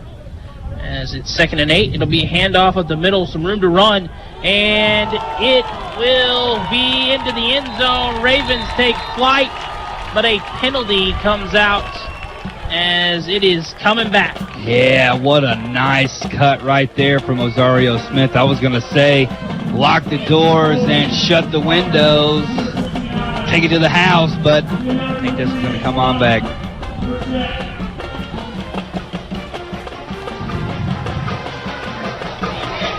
Yep, this one's coming back 10 yards, erases the 34-yard touchdown run. But fresh legs on Osario Smith is looking real good on this tired Highland defense. Yeah, you're exactly right. He's a shifty runner. He runs very hard as well. He's very quick. If he gets into the open field, he's hard to catch. So that'll bring up second down. It'll be 2nd and 20, 2nd and 18, we'll call it, with 6:11 left here. Butler leads Garden 35-28 with 5 minutes left and the football.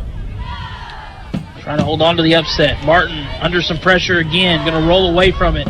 Step up, going to look to throw, will throw, no, keep it himself, and pick up a chunk of yards there, make it a little bit third and a little bit more manageable.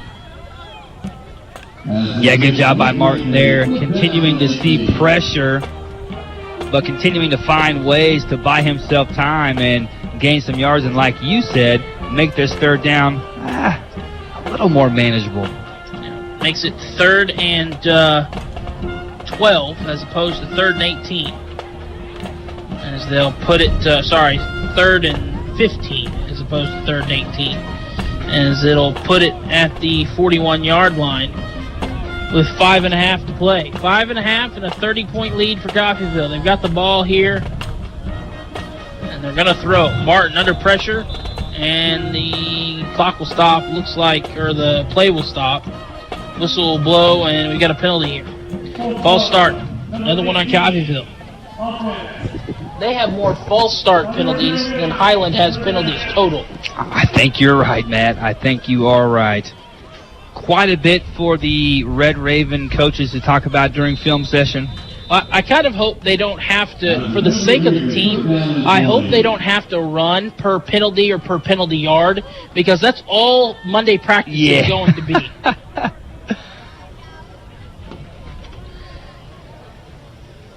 So Martin will have this one here. 3rd and 20 now. Martin under pressure once again, going to escape it. Going to look to throw. He will throw. He's got a receiver open, and it is incomplete. Just could not quite get to it. Was the receiver that time. He was open on the sidelines.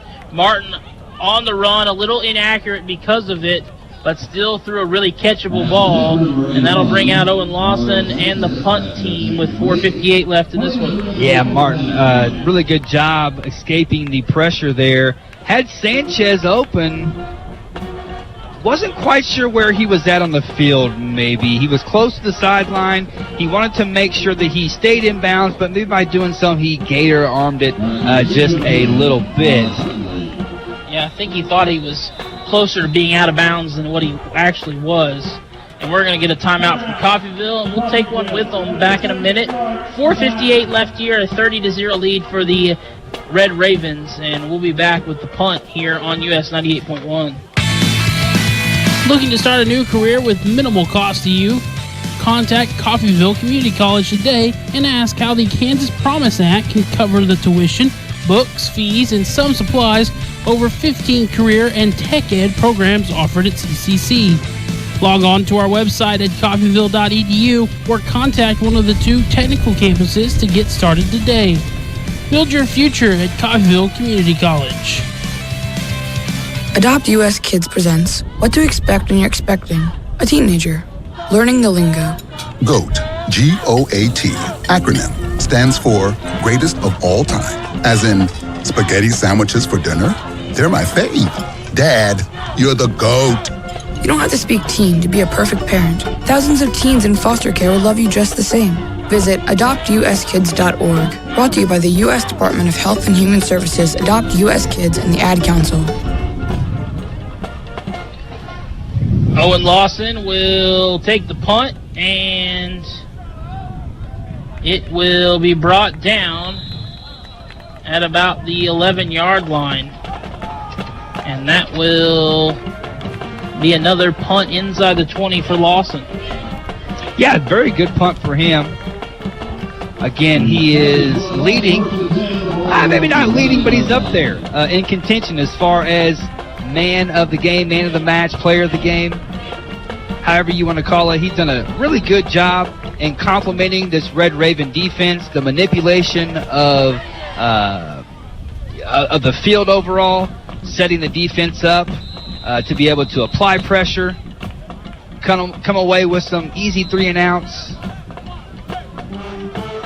As you said, I hope the team doesn't have to run based off of how many penalties or penalty yards.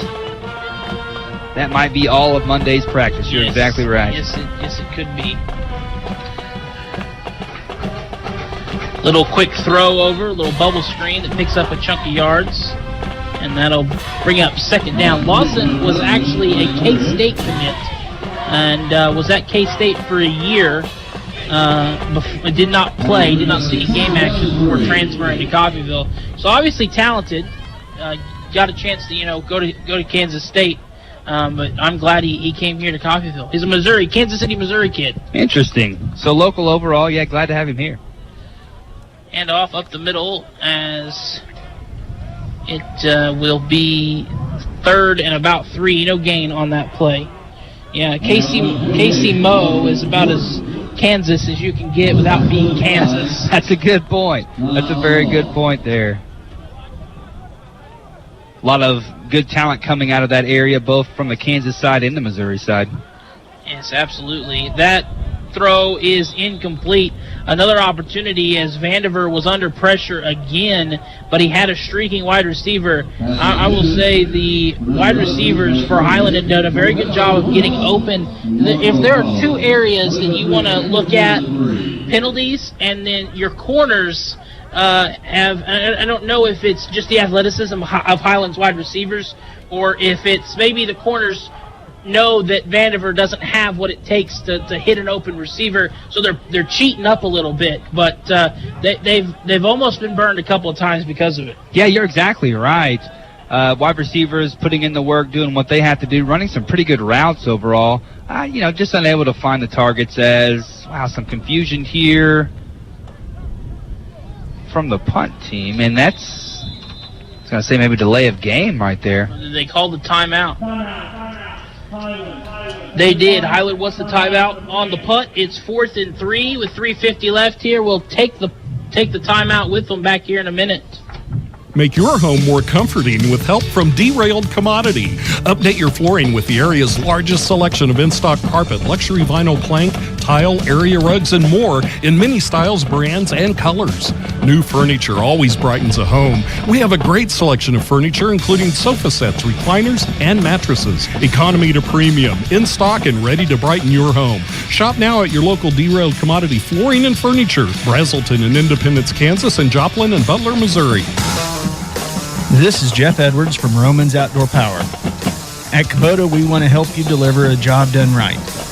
That's why we want you to know that new Kubota inventory is arriving daily. You have work to do. We have the reliable, durable, and versatile lineup to help you do it. Visit Romans Outdoor Power today for all your equipment needs. Come see Mike and Kevin in Bartlesville or Jeff and Chance in Independence. Drop punt, and Coffeyville will take over on the 8-yard line. First and goal from the 8. And I don't know if maybe the punter felt the pressure coming. He has that blocked kick already in the back of his mind, and that was it, or if it was a bad snap. Either way, Coffeyville will have great starting field position on the Highland 8-yard line, already leading 30-6. Yeah, that's unfortunate for Highland right there late in the game. Honestly, just trying to go through the motions to close this one out here. Unable to handle the ball from the center. Pressure coming down on you. Red Ravens looking to put 6 on the board. Yeah, Martin looking for his first touchdown of the night. They're going to split out a wide receiver, and they're going to throw over there. Running back pass is complete, and a stretch to the end zone. Looks like he's going to be short at about the 2-yard line. They motioned the back out of the backfield and threw that way. I can't tell if that is a 2 or an 8. Yeah, I think that was Dorian Lewis over there who was the running back who received the ball. Yeah, it is a 2. And that's one of his specialties, to be quite honest with you, coming out of the backfield like that. On those swing-type plays, linebackers unable to catch up with him. Almost scored there, but out of bounds before he could get in. Ball on the 3-yard line. They're going to hand it off up the middle and pushing his way forward into the end zone. Ravens take flight. Touchdown, Coffeyville. That'll make it 36-0 with 3:13 left here. As Barksdale gets into the end zone for the first time tonight. Coffeyville's second rushing touchdown of the game. Their fifth touchdown overall, and it is 36-0 pinning the extra point. That's Jock Barksdale right there. He is the Thunder. He comes in a goal line situation, gets the ball in the end zone. Topeka, Kansas. Love to see him get on the board there. Him and D. Lou and all of the running backs for the Red Ravens have been shut down for the most part, but finally seeing some pay dirt there.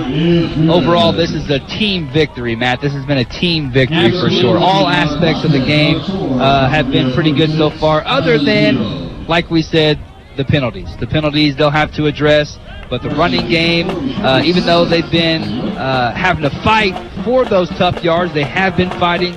The wide receivers coming up with some big plays. The defense, punters as well. 37-0, 3:13 left here. Coffeyville adds another touchdown. Take a 30-second break. Be back here for kickoff, US 98.1. There's something in your home's air this fall. Feel it? It's the perfect air coming from reliable, groundbreaking, award-winning Lennox products. There are savings in the air, too. Lease Cooling and Heating is offering $2,600 in rebates, plus payments as low as $99 on a new Lennox system. To rethink your air and learn more, call Lease Cooling and Heating at 620-331-2310 or visit us online at leasecooling.com. For great products, big savings, and perfect air, think Lease Cooling and Heating, your local Lennox dealer. Conditions apply. See dealer for details. What's the number one cause of preventable death in the U.S.? Smoking. And it's not just smoking yourself. Exposure to secondhand smoke kills more than 41,000 people in the U.S. every year. Secondhand smoke contains the same chemicals as cigarettes, including more than 7,000 chemicals known to be harmful or cancer-causing. There is no risk-free level of secondhand smoke exposure. Stay away from secondhand smoke. And if you smoke, stay away from those you love. About to kick it off here as we're back on US 98.1. Well, Dirk, we saw earlier today the first top 10 Jayhawk team go down in Independence, losing to 11 Iowa Central. And now we've seen the second top 10 as that kick is away and fielded at the 15 to the 20 and to the 30. Still on his feet. Breaks the tackle, 35, and a great return up shy of the 40-yard line to about the 38-39. But as I was saying, another top 10 is number 7, Garden City Falls, 35-28 to Butler Community College. Butler pulling off the huge upset over Garden City. It'll be a wild night in El Dorado tonight, man. Yes, it will. Yes, it will. They're going to celebrate that big victory. Garden was at seventh overall in the preseason rankings. Picked to finish second in the Jayhawk Conference. So number 2 and number 3 in the Jayhawk both lose today. And Hutch picks up a big 42-0 win. And Coffeyville trying to hold on to their shutout victory as well. So handoff will push their way forward, and that'll have them at the 46-yard line and about 2 yards shy of the first down. Second and 8, good little 8-yard carry. Second and 2, good little 8-yard carry there. Yeah, definitely. So Highland trying to just see this game out with a little bit of pride.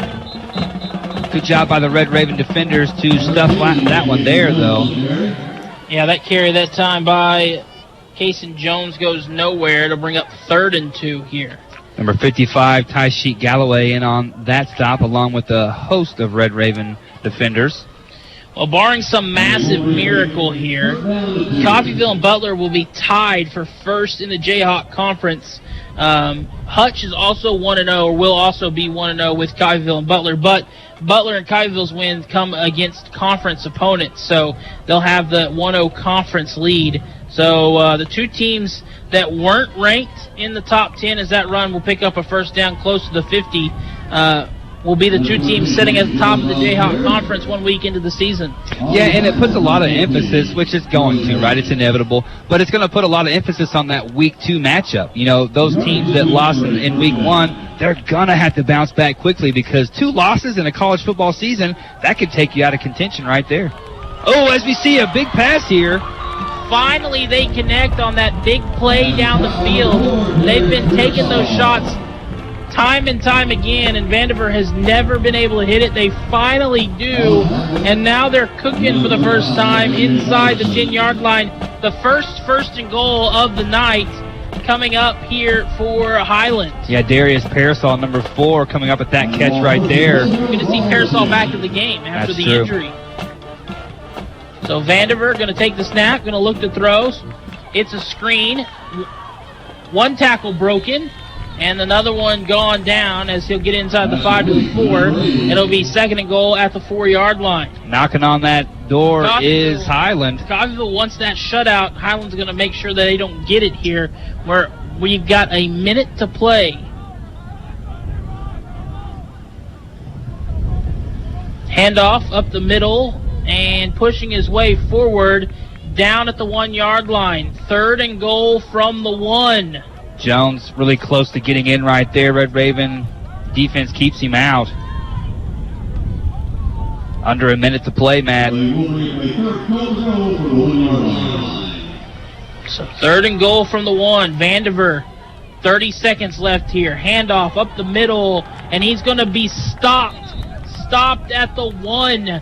Fourth and goal at the 1-yard line. Coffeyville's defense is playing.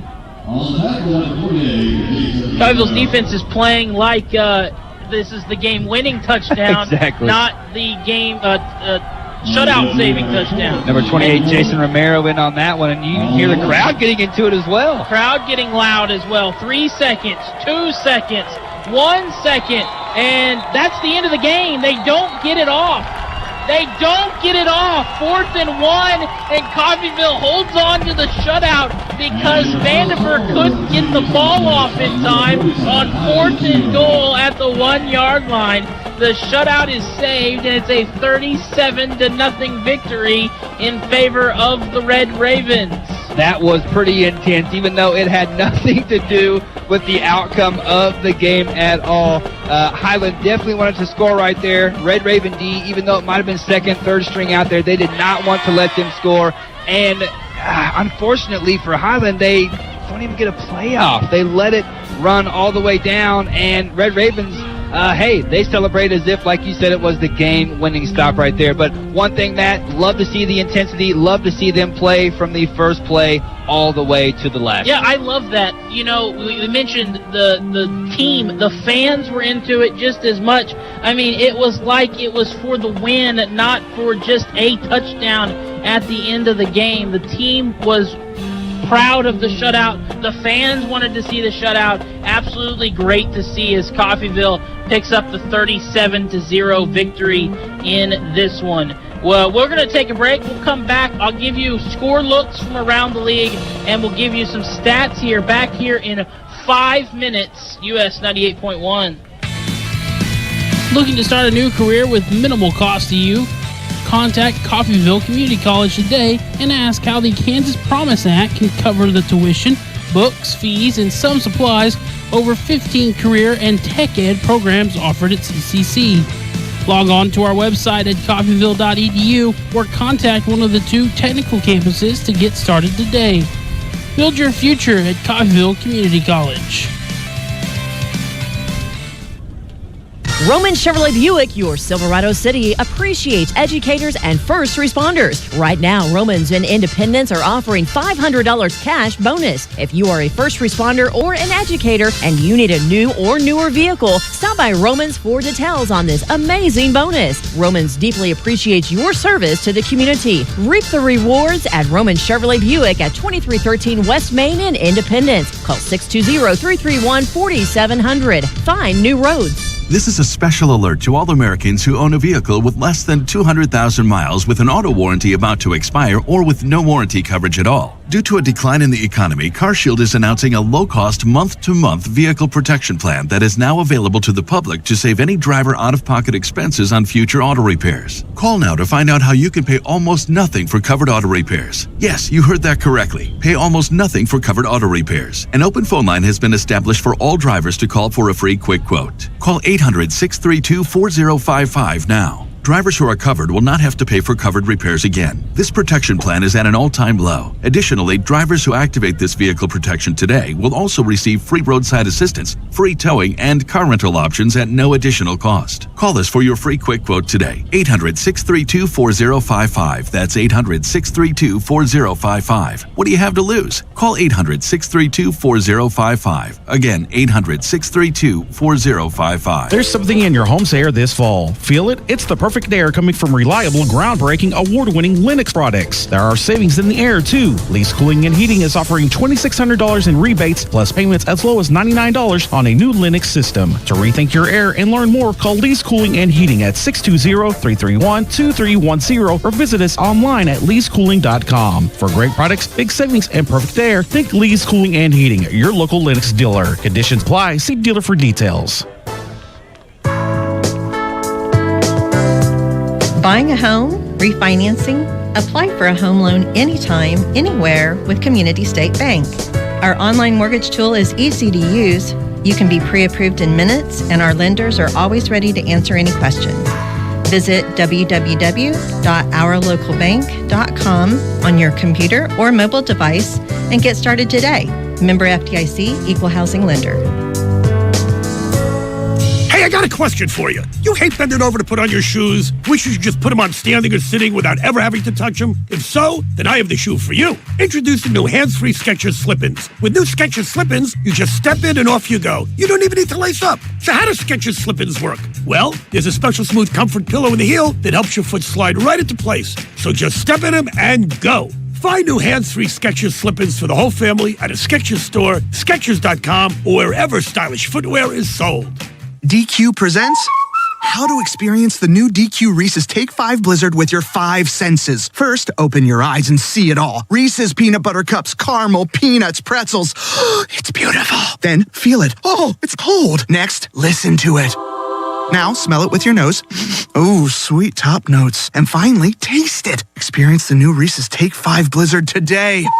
DQ, happy tastes good. Get it delivered at DQ.com. Delivery subject to availability, additional fees, and minimum order requirements. Hi, I'm Dr. Shelley Flace with today's tip for kids from the American Academy of Pediatrics.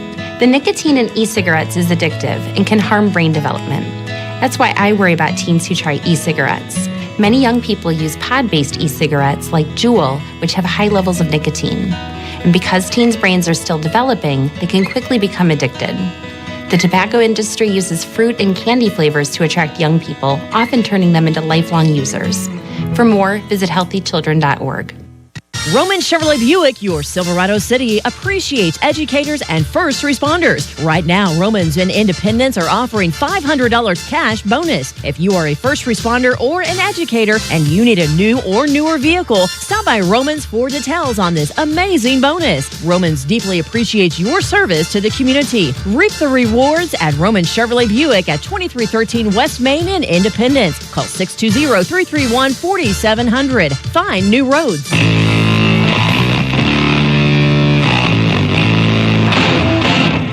KUSN 98.1 KUSN. Coffeyville picks up the 37-0 victory. Here's how it went. Safety at the 10:26 left in the first quarter. A safety on a punt that went out of bounds that gave Coffeyville a 2-0 lead. Then with 2:22 left in the first, Velez found Mario Sanchez for a 9-yard touchdown. Then with 13:30 left in the second, Velez had a 16-yard run for another CCC touchdown. 16 seconds left in the second quarter, Velez would find Joseph Young for a 15-yard touchdown. No points scored in the third quarter. Then in the fourth, Velez would find Qualls for a 4-yard touchdown. And then with 3:13 left in the fourth, Barksdale would add to it with a 2-yard touchdown run, extending the lead to 37-0, and that's where we finish off. Highland had an opportunity late with a second left to get into the end zone, 4th and goal for the 1, and could not get a playoff in time. So Coffeyville holds on to the shutout. First downs, 21 first downs to 10 first downs for Coffeyville to Highland. 32 carries for 87 yards for Coffeyville, 37 carries for 41 yards, just over a yard a carry, not by much. Passing yards, Coffeyville had 295 to Highland's 89, which a chunk of that came right there at the end of the game. Velez was 24 for 34. He had 289 yards and 3 touchdowns. Vandiver was 11 for 29 for 89 yards and a interception. And I gotta say, I think they stopped keeping track of penalties at some point. This says 19 for 164. They had 11 for 79 at the break. There is no way that there was less penalties in the second half than there was in the first half. We'll have to go back, maybe look at those numbers, or just forget about them altogether. Yeah, I bet the players are hoping Coach Lacker forgets about them altogether. Penalty yards on the other side, just 6 for 50. A clean game so far for the most part for Highland there. The sad thing for Highland, Coffeyville, almost 2-1 penalty yards to total offense for Highland. That's never a good look on either side of the football. You're right. On either side of the football. Velez, 5 carries for 30 yards. He's actually second leading rusher. He had the rushing touchdown. Webb had 8 carries for 38 yards. Barksdale 8 carries for 13 yards, but he had the touchdown. Several players ran the ball. Martin had 2 for 5. Smith 2 for 10, had the long one erased. That was a touchdown. A lot of guys caught passes for the Red Ravens tonight. Keyshawn Qualls, 5 catches for 39 yards, a touchdown. Krishawn Crenshaw, 1 catch for 18 yards.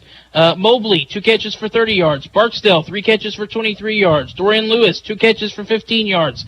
Ferrante Cutler, 1 catch for 11 yards. Clee, 4 catches, 45 yards. Sanchez, 1 catch, 9 yards, a touchdown. Joseph Young, 5 catches, 98 yards, a touchdown. Webb, 1 catch, 7 yards. So multiple different receivers and running backs catching passes tonight. That's what you like to see. Spreading the ball around and doing it efficiently is what Isaiah Velez did tonight. Owen Lawson, 7 punts, 297 yards punting, averaged 42 yards a punt, and the only reason that average came down so much is because he were punting from the plus side of the 50, and he was doing little pooch punts so he could get touchbacks. He did that, not touchbacks, pin them inside, had 3 punts pinning inside the 20-yard line, had 2 touchbacks as well. Owen Lawson with a phenomenal game as a punter. So that is what the stats look like tonight as the Red Ravens come away with the 37-0 victory. Thoughts on the game, Dirt? Well, like I had mentioned earlier, numbers do not lie, and as you read the numbers out to us, for us to understand the game better, it just goes to show you why the scoreline was what it was, is what it is, 37-0. The success was spread all across the board, when it comes to running backs, wide receivers, which is a really good thing to see. We have proven that we have talent at all positions and not just at the starting position, but their backups as well. I really like the intensity on defense. Keeping a clean sheet is big in that first game. It really sets the tone for games going forward. And our special teams rose to the occasion as well. Our punter pinning them deep into their own territory and also coming up with a block punt and a safety as well. So, really what a great first game for the Red Ravens. But, we have to forget about this. We really, really do. We cannot become complacent or just think, okay, we won this first game. Every game is going to just be like this, because it's not, Matt. It's not. But, hey, what a great start. And so I'm sure the coaches will work them hard this week and get ready for next week's game. Yes, it's nice to start at home, start out 1-0, start out 1-0 at home on the year. But next week you got to make a travel. Now it's to Dodge City, and Dodge picked to finish second to last. So you get, according to the people, the polls, the coaches, whoever sets the preseason rankings, you get to start with the 2 easiest teams on your schedule. But picking up wins against those teams are very important. So they get the win against Highland. Now they have to go on the road, a long road trip to try to do it against Dodge City. A great game defensively and on special teams, like you mentioned, 2 turnovers, an interception, and a fumble recovery. And then they had the blocked punt for a safety as well. We'll take a look at the scores from around the league. We had a couple of top 10 teams lose tonight. And this afternoon, Iowa Central beats Independence 34-17. Iowa Western beats Dodge City 46-0. 42-0 is a Hutch win over Navarro. Butler pulls off the upset 35-28. And then, of course, in this game, Coffeyville wins 37-0. So shout out to Butler pulling off the upset. There's going to be some shakeup in that top 15 poll after 1 week. And, well, that's what you like to see in college football for sure. Dirk, thanks for joining me. I enjoyed it. Look forward to having you with me all season long. And I think, as long as the games keep going like this, it's going to be a good time. So as long as the games keep going like this, you'll have me back then. Is that what you're saying? Yeah. Okay. We'll see. We'll see what happens as we move down the road. But they are on the road next week to Dodge City. We'll give you updates on what that game will look like as we get closer to it. But it is a long road trip for Coffeyville, heading to Dodge City next week. But they do have a favorable schedule. The road trips are far. But when they're at home 7 times this year. That'll be good. That is also very favorable. But that'll do it for us tonight. I'm Matt Jordan alongside Dirk Andrews. Have a great rest of your Saturday night and a safe weekend. It's been a pleasure.